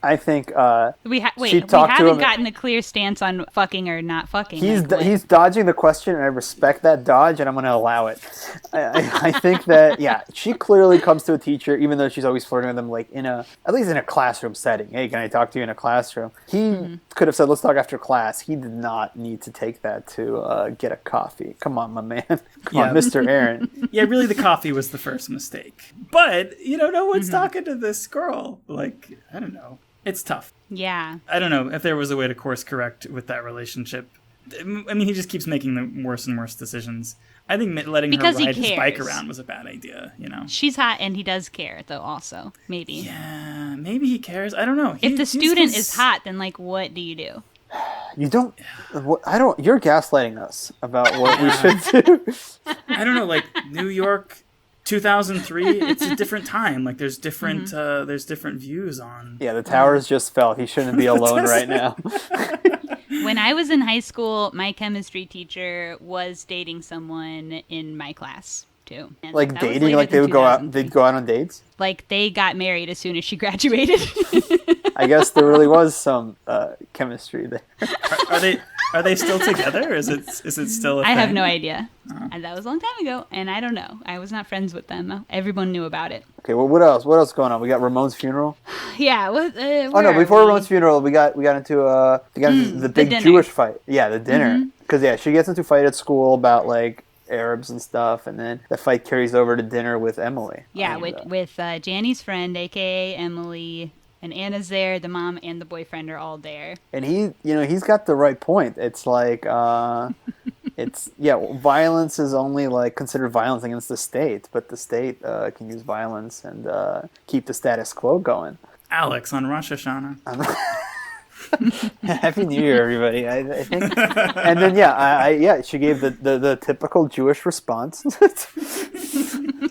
and she was being a little strident about it. She threw the water. She was being a little Jewish, according to him. Which you agree with. I agree with his stance, and and it is funny to see like right after Emily being like the most correct character in a movie to also not being the most wrong, but just I don't know. It's a very complicated argument, but just to see her on the back foot, I thought was Lonergan's great. There's no right character, wrong character. Incredible to go there in 2003. Like incredible to go there so close to all of that. Like it's. I mean, I think that was a bold little political conversation. Yeah. And also, I think he comes across well in the snippets we see of his argument. You know, like it seems like his stance is stated intelligently. He seems like he's the calm one. Like it's dangerous territory, I think, for a ton of reasons. Right. And the mom breaks up with him, and the measured way that he responds to the breakup is so funny. He's the best character. He goes, I meant to say, I should have said Israeli, but I said Jewish. And if you want to break up with me over the wrong adjective, what can I do about that? I will not beg you. It's like what he says specifically is that he used the wrong word. He says he used the wrong word, and like you're mad because I used the wrong word, which is also exactly the thing that Anna Paquin's character said earlier in the movie when she called the same person strident. Right. So and also on the reverse side, it's not the wrong word, but like in that very first argument where the mom calls her a cunt, but it's basically like the mom's trying to get at like, why are you treating me like whatever, and then she's just like keeps going, I'm not doing it, and then the mom just like flips out of just like, look, I'm not saying all the right words, but you know you're doing something, and that's what I want to talk about. There's something you're doing. I'm sorry I can't put it into words, and I think this movie does a great job of just capturing that, how much of arguments is arguing about the words we're using, and that's when you know you're in a fucking the worst argument, when you're just like debating what words. No, but you said this, and it's just you're just going this little whirlpool, whatever. Wormpool. But yeah, I don't know where I was going with that. But yeah, it's clearly a movie about words and choosing words and actions and consequences. Yeah, and right after he's anti-Semitic, he instantly dies. So, okay, God was listening. Oh yeah, on Rosh Hashanah. So he super has a heart attack off screen and just dies. And they have to go to the funeral where his son approaches the mom and is like, basically, you know, my dad kind of got around, but he liked you more and wanted to marry you, he told me. Anyway, bye.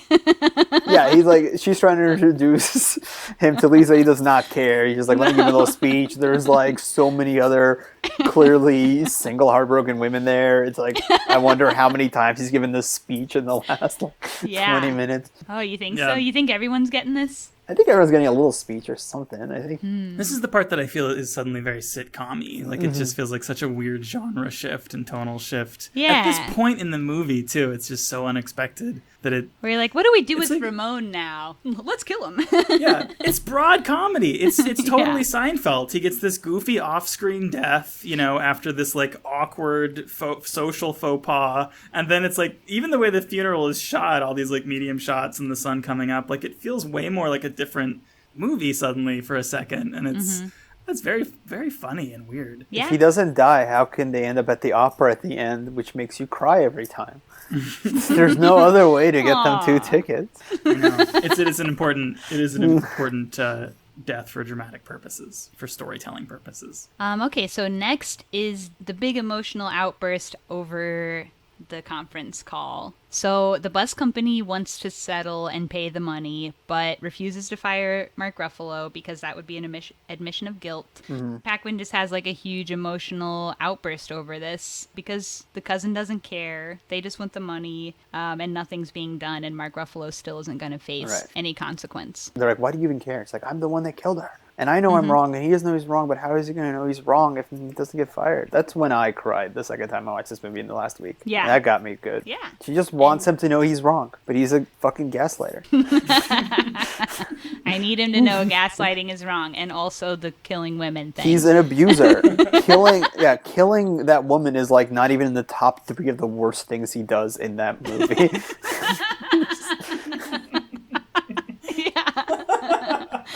Mark Ruffalo refuses to be canceled by anyone, and she's not having it, and she does some cussing and runs away, but it is very emotional. Really emotional.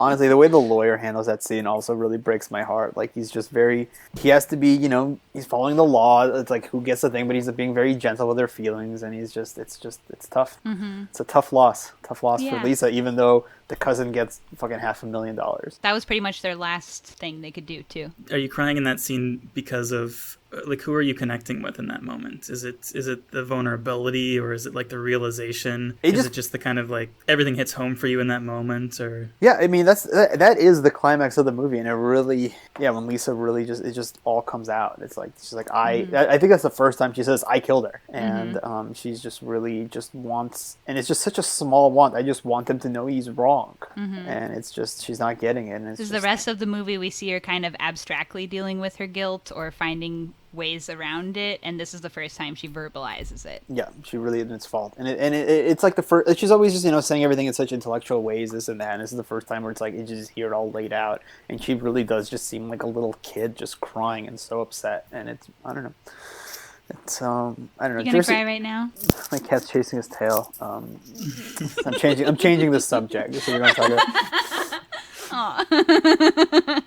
Jerzy, why does that moment resonate with me? I mean, I think for the reasons you just said. I'm not going to gaslight you into thinking that you feel anything different than what you're expressing. But I guess I find it to be a very powerful scene, and I love it for all the same reasons. But it's a weird one. Like, I have a tough time believing that really is what Lisa wants. That really is her objective as a character in this movie. That she just wants, because she killed her, and she needs Mark Ruffalo to know that he killed her too. Her main goal is a moral goal. She needs him to be aware of that what he did is wrong. I don't know if it's hard to believe for me that that's really where she's at. So you don't believe women is what you're saying. Oh, maybe you don't like Mark Ruffalo because you see so much of him in yourself. Comments? I think touche. It's very good. I don't even know if I also believe her. I think in that moment she believes that, or she wants to say that. I think it's just, that's if we can refer to the poem that he reads, Margaret, it's like, who is she really mourning for? It's just herself, but she's confused, she's mixed up, she's hurt. Well, exactly. That's kind of why I feel like it's maybe meant to read as a tiny bit phony, in the same way that like everything that character says is a little immature and a little phony, and that's sort of where all of the frustration comes from and all of the joy of authenticity comes from. Like, it's, she's still sort of not getting it. They settled, they won. The next of kin's gonna get the money. Like, yeah, she doesn't get the kind of dramatic closure of the guy that yelled at her losing his job, and that like she flips out and yells at everyone and makes it kind of about like her once more. I killed her. I need to know that he knows what he did is wrong. Like, just again, sort of seizing the plot and trying to make it her own. To me, it feels like that's not the conclusion of the movie. That's the kind of last act of an unaware character. That's her still being a child. From my point of view. That's why I think the conclusion is the actual conclusion. The moment where she she really comes to terms with what she really wants, what she really needs. When she's crying in the theater with her mother, it's all about, the absence that Kayla's pointing out. It's about what she's not getting. Mm-hmm. I don't think she actually wants drama. I don't think she wants a dramatic conclusion. Also, I don't think that would be good for her. I don't think that she would want to have to live with this guy going to jail or losing his job. Like, she doesn't know what she wants. I'm sorry to gaslight this fictional character, but she is a child. Like, she's a child that's coming of age. That's the way these movies are designed. I'm supposed to be aware that she's a fool for most of it and then kind of figures it out towards the end, maybe. Or doesn't, and that's the tragedy of it. Right, and then the only thing she could take into her hands is by punishing Matt Damon, who also objectively did something wrong, by, like, telling him that she had an abortion in front of, like, another coworker. Yeah, in the theatrical version, yeah, all we see of her abortion storyline is just her walking up to Damon and some woman and just saying, "Hey, did you know I got an abortion last week?" Anyway, like, and that's it. Oh, that rocks. So yeah, the extended one cuts a line that I really like in the theatrical where the woman's like trying to leave. She's like, "Do I leave you alone?" And he's like, "No, you stay." Yeah, like he's trying to like mitigate it. He knows what happens when he's left alone with this young girl.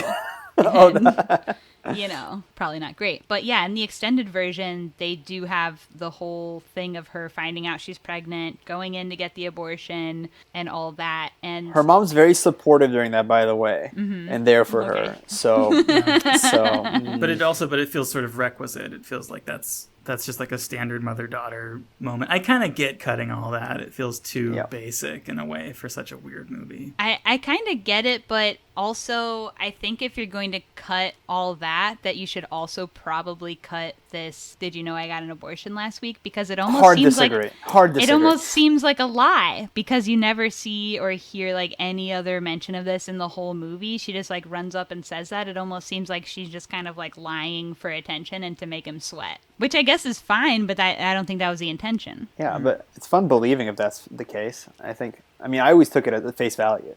Because we see so much else of like everything else that's happening to her, even the mundane stuff, like we said, like her just like sitting around, we're seeing it. And then for something so big and like emotional as an abortion, to not even see that at all, and then just be like, yeah, that happened. You weren't there. Like, I don't know. It's a crazy moment though, right? Because she is once again actively trying to take down someone that she believes did something wrong, right? She's basically, she pulls the gun out but doesn't shoot. She has this moment where she could come forward, you know, in front of Matt Damon's colleague. She could reveal the relationship and, you know, probably like mess up his life or something, but she holds back. She hesitates on it. And I just think it's interesting because it feels like I don't want to call that like a moment of maturity, but it's a moment of conflict in her kind of still forming morality about like what her role is in other people's lives. And that's just happened after she wasn't able to have justice onto Mark Ruffalo. Yes. Yeah, exactly. Well, I think it's like also just a feeling of power where like the movie starts again with Damon, where she's like, all the power in the world, cheats on tests, no trouble, like nothing, no big deal. And she has, and then it's like this whole story where she has no power. She like can make this bus company pay out $500,000, can't get one thing that she wants. So I think in that moment, she faces, she felt that power again. So it was like, oh yeah, I could but it's like there's no reason to go through with it because that's not being questioned. It's not like she saw him scared and goes, "Yep, I got the power. Okay, yeah, I feel good now." Yeah, it's actually like striking seeing her with power in that moment. There is a kind of great dramatic satisfaction to seeing her suddenly wielding this like axe over his head because it's what she hasn't. Yeah, it's what she hasn't had and what she's wanted, but she doesn't use it. I don't know. Like outside of the kind of objective understanding of whether she should have come forward or not, like dramatically, it's really valuable that she doesn't use it. Like it speaks to a real character growth. And it's just interesting to watch, too. I think if she would have spilled the beans, I don't know what that would have been like. I don't think it would have been as fun. But I see why you can't get rid of that scene, I guess. I'm also sort of in Alex's camp of like, even without the background, it seems like a really important scene in terms of the development of her in the final act of the movie. Yeah, I guess I can agree with that. When you put it into those This is the point of this podcast. When you put it into those terms, I guess I can see how it's important to the story, but maybe then just leave in some other context, at least a little bit, like some kind of other reference to this big thing that happened to her. Like maybe you don't need that whole entire scene of them going to the abortion clinic and blah, blah, blah, but like something. Yeah, I guess we could include a scene really going through the beats of someone coming inside her without a condom. Just really setting up that she could be pregnant. Here's one. I do think that like leaving the door open for it being a lie is maybe risky. I feel like that would be my fear when putting together the shorter cut. It's a much more interesting scene if she really had the abortion, and if she's lying, which there is a way to view that movie and think that she's lying about it. I don't know. It raises too many other questions about her, and I don't know. But I she started the movie with a lie. Right? Yeah, right. Like she is kind of a liar. All right, and then you know, the final scene, going to the opera with mommy. Banger. And yeah, the opera's a banger, scene's a banger. And yeah, she's just crying her damn eyes out with mom watching her like a cry pervert, not knowing how to react, also trying to feel something. What's a cry pervert? A cry pervert is someone who just stares at someone else who's crying. I think we've all been cry perverts at one time or another. Well, she's really like, because there are different ways you could handle someone who's crying while you're not crying, right? I mean, you know, a little touch, not looking, being respectful, looking down, giving them a little "are you okay?" and then carrying on or whatever. But she's fully like not really engaging with her for a while, but just making a big show about like turning her head all the way around and just staring at her while she's having huge sobs without saying anything. And that, I think, is a cry pervert. It's rough. Jerzy, did you do research on what this opera was about? Tales of Hoffmann, yeah. What's it about? So, and I'm sorry to spoil the fourth act of Tales of Hoffmann, but the fourth act is actually about a 16-year-old girl that witnesses a tragic accident. And is kind of coming to terms with like her own involvement in it, and whether or not she's like the. Hell yeah! So it makes perfect sense. I think Tales of Hoffmann is like vignettes or something because it's all based on Hoffman stories, and I think like the last act is I don't know. It's pointless. I couldn't form any kind of opinion or connection about the content of the opera. And you know we're seeing the last act in the movie? No, I don't. Oh. It's clear that we're not seeing. All we know for sure is we're not seeing the first act. I can tell you that. Oh, that's right, because she walks in. Yeah, she's smoking a cigarette. Yeah. Right. Yeah. So it's either Act 2, Act 3, or Act 4.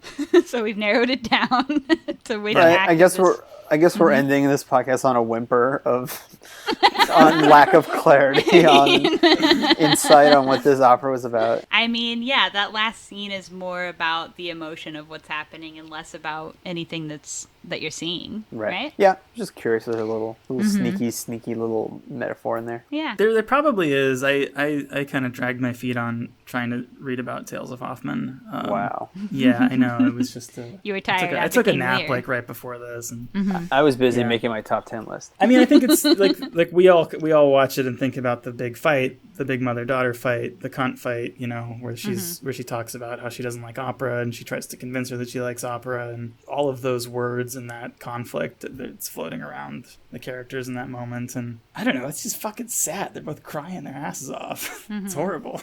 It's so real. It just feels like it's finally the cathartic release that the movie has been withholding for 3 hours or 2.5 hours. Like nothing else to me feels real. That's why the explosion on the conference call is still kind of like, you know, the movie doesn't fully come. Like it's like the she's still faking it. She's still trying to make it bigger than it needs to be, or more about the kind of dramatic sense of the conclusion of the story, or I don't know, like that moment is so real, the opera crying. It's a perfect ending. I think it's an absolutely perfect ending, and I feel like I can't really articulate why I'm sorry. I feel too close to it. That scene makes me cry because we've all been there. We've all cried at operas with our moms, right? And like, it's a sad thing. We need another film professor to join the Zoom to tell Jerzy why he is so moved by that scene. Yeah, I need some, right, exactly. This is like a human centipede. I need some outside. Well, I think what's really moving is, you know, it's literally a coming of age story where she's like, I'm going to do this by myself. I'm growing up. I'm becoming a woman, whether it's like, you know, by losing virginity or by, you know, dealing with these things. Like she specifically wants to do this without a mom. And then at the end, it's just her really finally retreating into being a child and then giving into it and just being like, I want my mommy. I'm baby and I need mommy. I'm baby. I need to be held by mommy. And it is very moving. And the mother is a child in that moment too. You know, the mother is like suddenly very vulnerable. And mommies are babies too. That's from Enlightened. That's a big Enlightened revelation. It is, yeah. The mothers are children from Enlightened too. Yeah, yeah. It's a whole episode. I think this might be a movie about how just women are all babies. That might be Kenneth's point, but I don't think so. I think I'm going to give him a little more credit. There's definitely a lot of that. It definitely seems to be about like men are gaslighters, women are babies. A lot of women are babies, but not all women. Is that what you just said? Some women are born babies, I would have to say. All right, hell yeah. So we've rolled the creds after that. The creds are rolled. Good creds. Did we miss anything? or should we go on to scoring? Let's see. We didn't talk about when Ramon. I mean, there are takes a her lot to of things we didn't specifically break down, but we is there anything missed we need when to address? Ramon takes her to the opera and they're watching it, and then she says it's so beautiful, and he goes, shh, shh, shh. He silences women. Yeah. Anything else? Okay, let's go to the scoring. So we got to score this out of 5. So what's your score? And you can give justification as well. You know what's weird is that like none of us have seen this movie in a movie theater, like with an audience. Is that true? That's right. That's true. That's crazy. Or at least for Don't me. You wish, I wish have that- I have seen this with an audience of friends in this living room that I'm at, and I remember most of them were not into the movie, and I told them, and listen, you people, you're gonna be texting me half a year from now being like, I can't stop thinking about Margaret. And they did. They've all turned around on it, and I was right. I would just like to know like what the big laughs are like with an audience. Like I want to know if him shushing her in the opera is like if that's a big gag laugh. Killer laugh. I'm so curious. Everyone's dying laughing. That's so funny. The timing of that's insane. Yeah, of course that kills an audience. Yeah. It's so After, good. it's so long of like them watching it. It couldn't be timed better. I give it 5 stars, and I've given it 5 stars over and over again on Letterboxd, and it's just everything I want from a movie. It's everything I want from the intention of a movie. It's everything I want from an execution of little moments, and yeah, like Jerzy said, it's like you're clearly watching something made by a master that is like you feel safe watching it through any emotions. You know it's not going to be fake. You know it's not going to have a twist ruin it or just whatever. It's just you just know that it's worth investing in as you're watching it. Okay. Jerzy? Yeah, it's also a 5 for me. It is also everything that I want out of a movie. I feel like a comfortable, happy little baby being taken care of. That's why you like the end, because they're baby and you're also baby. They're crying babies. I'm a crying baby. They're in a theater, like watching this thing. I'm there, like with this movie in front of me, crying. Like it's this perfect. Like I'm just one with the movie in that moment. Every movie should end with people in movie theater seats or audience seats crying. Like what? That's so perfect. It's a 5. It's a 5 for me. It's a 5. I'm sorry. It's a 5 for me. Okay. 5 out of 5. I'm gonna say, well, okay, the 2.5 hour version for me is a 5, and the 3 hour version for me is also a 5. Okay, Alex, did you want to give your 3 hour version review too? Yeah, it's one of those things where there's multiple infinities, how there's infinite numbers and there's also infinite even numbers, but there's more numbers than even numbers, and it's like, how can that be? So it's just this thing where I do like the 2.5 more than the 3 hour one, but they are both 5s for me. Okay, so you do prefer the 2.5 though? I do prefer it, but I think it could be improved with some versions of the 3 hour version. Okay, so I guess it's my turn. So I think there's a lot of pros to this movie. I mean, we've discussed them, but yeah, the dialogue is very grounded. Everything is very real. The acting's incredible. What I struggle with this movie is that I have a really hard time keeping my attention on it. I think it's just, in some parts, kind of long and meandering, which if you break them down into bits, like those scenes sure are all like really well written, the characters are great, etc., but it just doesn't keep my attention, and it feels too long. It feels like 100 hours. It probably took me like 7 hours to watch this movie. Both times. Felt the same way both times. But there are the pros. So I think I'm going to say 3. I'm up to a 3. Wow. You went up a whole star, though, so that's something. I did go up a whole star. I feel really good about that. There are a lot of really smart things about this movie. I mean, there are a lot of pros, but yeah, ultimately I don't enjoy watching it. Is kind of what it comes down to, I guess. That's the most important thing to me about a movie is, do I enjoy watching it? Yeah. Yeah, I could 100% validate that. That's like... So if that's my experience, if I can break down these pieces and say, like, all of these pieces are, yeah, very good, very well accomplished, like, etc., but together I don't enjoy watching them, then... You know, what do you do with that? Then 3's too high. But I still think there are some really smart things about this movie. So I'm going with 3 for now. But when we get to would we recommend this film, I think I'll have to say no, personally. Oh. But y'all obviously say yes. Yeah, right? I would lightly recommend this film to You've recommended casual this film to moviegoers.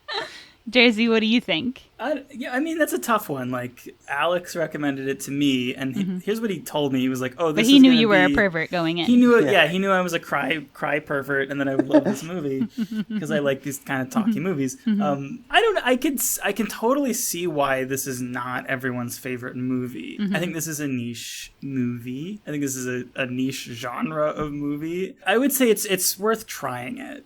See if you like the movie. You can turn it off if you don't like it after 30 minutes. You're probably not gonna like the whole thing. But what if it's your new favorite movie, or what if you really connect with something in it? It's a movie that's all about human suffering and growing up, and we've all experienced those two things. So definitely give it a shot. It could be for you, but I don't think it's for everyone. Definitely 100% recommend. 5-star movie. I think that this movie, just how it got buried, I think there's people, and I was one of these people, just wandering the streets, just longing for this movie, and just have no idea they can have it. I only came across it because after Manchester by the Sea came out, and that was, very obviously a very big award-winning film, so everyone saw it, and I was like, what else does this guy do? And it's like, what is this movie nobody's ever heard of? Or at least not me, because I'm not I don't know enough about movies and crap. I heard about this movie through like a Facebook group for people who like movies. Hell and yeah.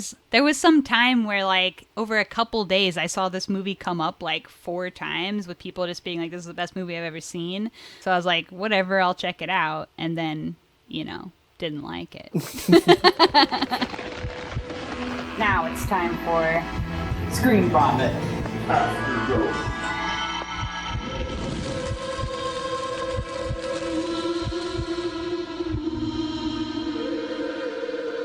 In this part of the pod, we just talk about whatever else we've been watching lately, movies, shows, whatever. So, one of y'all, tell me what you've been watching. I only want to talk about Margaret. It seems disrespectful. It feels like we just saw a woman get killed by a bus and we're going back to class. That's what it feels like. It feels like going through Margaret, and then it's like, oh, I like the other two. Season 2's on HBO Max now. That's funny. But Are you watching it? Yeah, I like the other two. Hell yeah. I saw the first season. I love the first season, but I haven't cracked into the second one yet. Australian Survivors heating up really great. South African Survivor really great. American Survivor's coming back later this month. A lot of great things about being a Survivor fan right now. Okay, that's what I got. That's it. What? It's one narrative comedy and 3 different Survivor shows I'm watching. And Succession's coming back, which has J. Smith Cameron from Margaret, which has Kieran Culkin from Margaret, and I don't know if she's still in the cast, but Jeannie Berlin from Margaret. Excited for new Succession. I didn't keep up with Succession personally. Wow. Sorry. Wow. This is just sorry. This is a tough podcast for me. Jerzy just got into Succession. Oh yeah? Yes, I've been watching Succession. I watched the first season of Succession. Just started the second season. It's great. I've been rewatching a lot of stuff. I've been rewatched Enlightened after White Lotus. Enlightened's great. Watched Life During Wartime again recently. Still great. Good. End of the Afghanistan War 9/11 movie to think about, as well as Margaret. Watched Margaret twice in 2 weeks, and Survivor South Africa with Alex. Hell yeah. Hell yeah.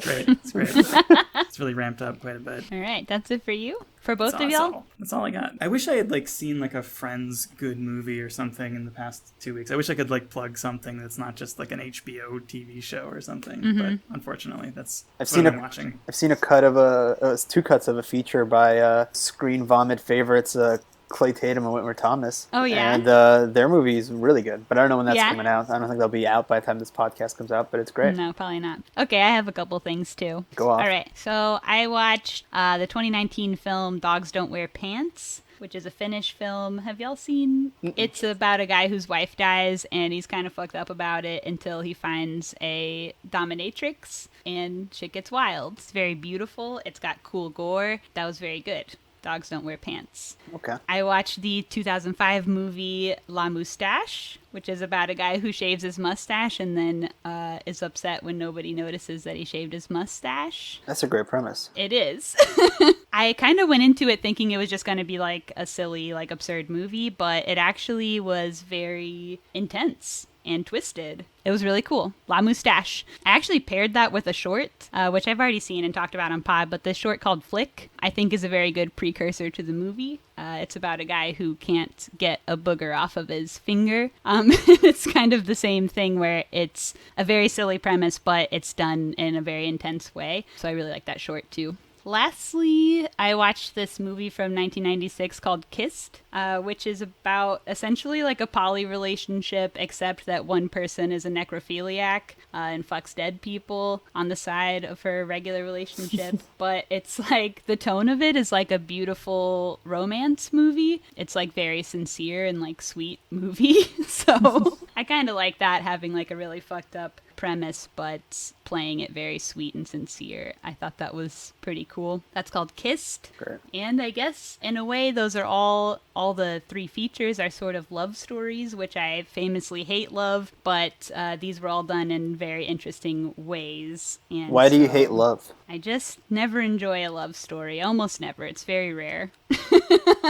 What's your favorite love story movie? Oh my gosh. Well, I liked all these movies I just said. Okay. Other than that, I might have to think about it. So you watch Punch Drunk Love and you're like, I don't care. I haven't seen Punch Drunk Love in a long time, so I actually don't even really remember much about what happens. I think mainly what I hate about love movies is that more or less like the same thing happens over and over again. If it's a straight love movie, it's like somebody cheats, there's some kind of dishonesty, and then either they break up or they get together and you think they shouldn't be together. Or like if it's a queer love movie, it's like somebody's not out of the closet, or there's like, it's just very predictable drama that I don't like, and I'm like, show me something interesting. And I just hate love. It's just come up a lot on the podcast. I famously hate love. I'm not impressed by it unless you can make it interesting, and I think the movies that I mentioned all make Just it to be clear, interesting. you also hate love outside of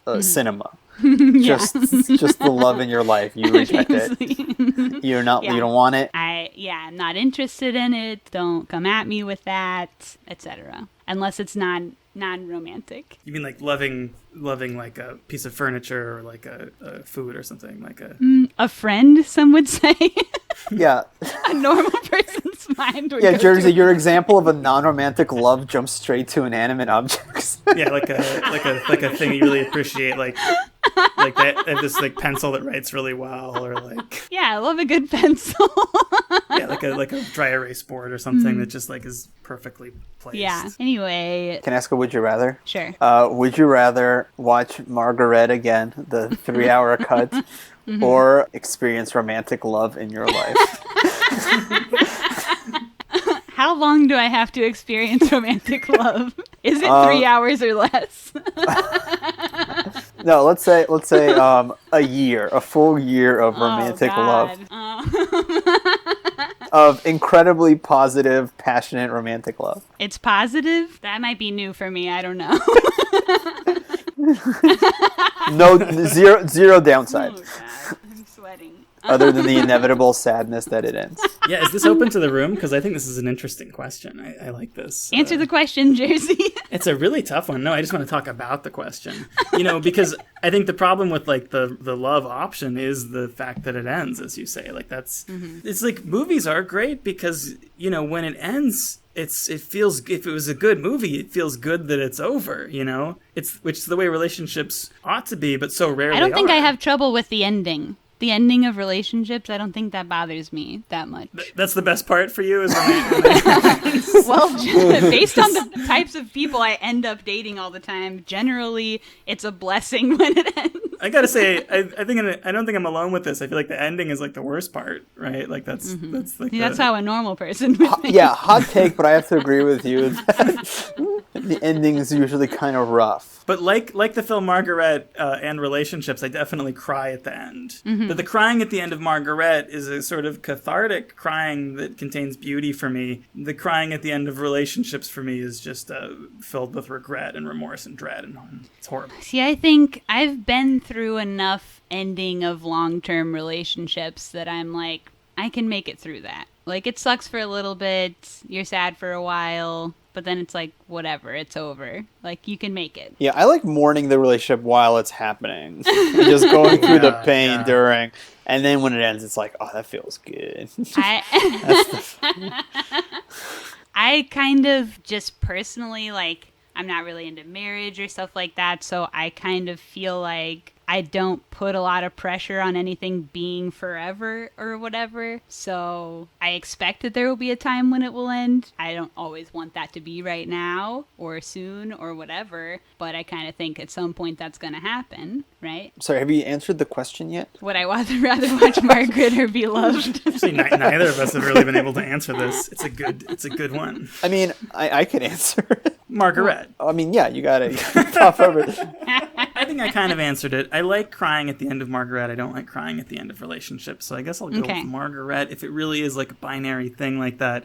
But that's also assuming that outside of this scenario, there will be other opportunities for love in my life. Or by watching Margaret in your would you rather scenario, am I giving up on romantic love? Well, you have a loving girlfriend right now, so that we've seen multiple times cross on the Zoom. And I kept wanting to say hi to her, but I forget that you're wearing headphones. But if you I said hi for you once. Yeah. But if you were like single right now, right? Like she just vanished and that option presented itself, you would take, let me take a year of love, right? Yeah, I guess so. Of course. Right. This guy knows me so well. Alex, you would also take the love or what? Yeah, if I was single and it was like the option was like, let me get some love in my life or watch a movie, although I love this movie, I would be like, you know what? I've rewatched Margaret enough times for some podcast I did. I could take pure positive love for a year. Mm-hmm. If it's going to be pure and positive... You begrudgingly take that over watching a movie you do not enjoy watching? My second thought is, like, how long do I have to watch Margaret? Like, do I have to watch it in one sitting, or can I put on 20 minutes a day or something? Like, I feel like you're being the kid in Matthew Broderick's class, like, debating an obvious question here, a real softball question. But I don't know, what if there's, like, a higher consciousness to the gods that we just can't possibly understand? Or I mean, what if? Am I a wonton boy? I guess it's like, how much can you hate Margaret if you'd rather watch it than experience pure, beautiful love for a full year? I don't know. Love just seems like such a whole thing, a whole hassle. I mean, there's always a hassle involved. There's never not a hassle. That's true. So, like, what feels like less of a hassle? Watching a movie I hate or having to hassle for a whole year? I mean, it's not like it's just a hassle for a year. It is. This is a hypothetical, right? We're not even talking about a real person. You could just make up a person that is just gives you everything you need, full sexual, just payoff. Like it's all, and you're like, I'll watch this movie that I can barely sit through 20 minutes at a time. I love it. I think it's a cool take. I support it. I know. I mean, it's a killer take. We stand Margaret here. Yeah, I think I'm going with watch Margaret. I like that we've kind of gotten to the real meat of this, which is that Kayla's actually the biggest Margaret fan. Maybe so. Wow, I didn't think I'd like Screen Vomit After Dark, but Screen Vomit After Dark is the best part of the podcast.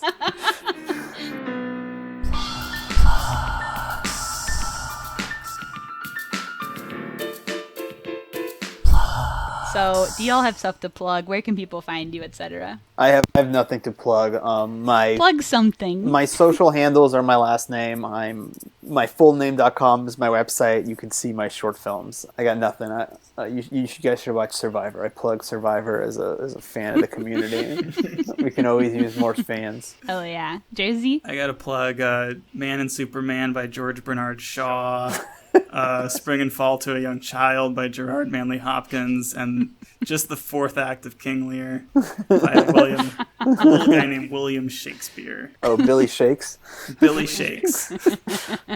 What else? Anything? You're not going to give a social or a website or anything? I got nothing right now. I don't. You have old stuff. Nothing. You go Google me. My name is Jerzy Rose. Sorry, I don't have like a website. Take his college classes. Watch his features online. They're great.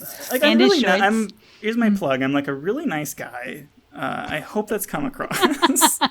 And if you want to like hire me or give me money or anything, just look me up, find me. Just I live in Google Los you. Angeles. Yeah, Google me. Okay. If you know Alex, ask Alex about me. He'll go give you When my I number. Googled you, I saw the blurb about you being a pervert. So I don't know if you want to, be sending people that way, but I don't think that's what that blurb. I don't know what this blurb is, but I'm Google- sure you're Google misunderstanding it.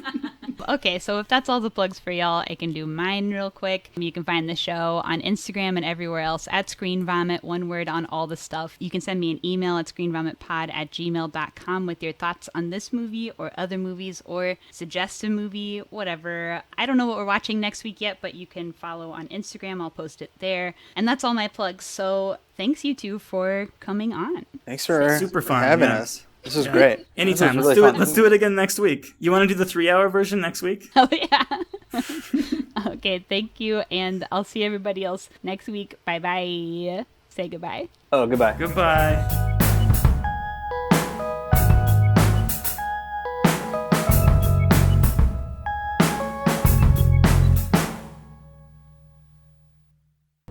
I've had sex before. I know the way it's supposed to work.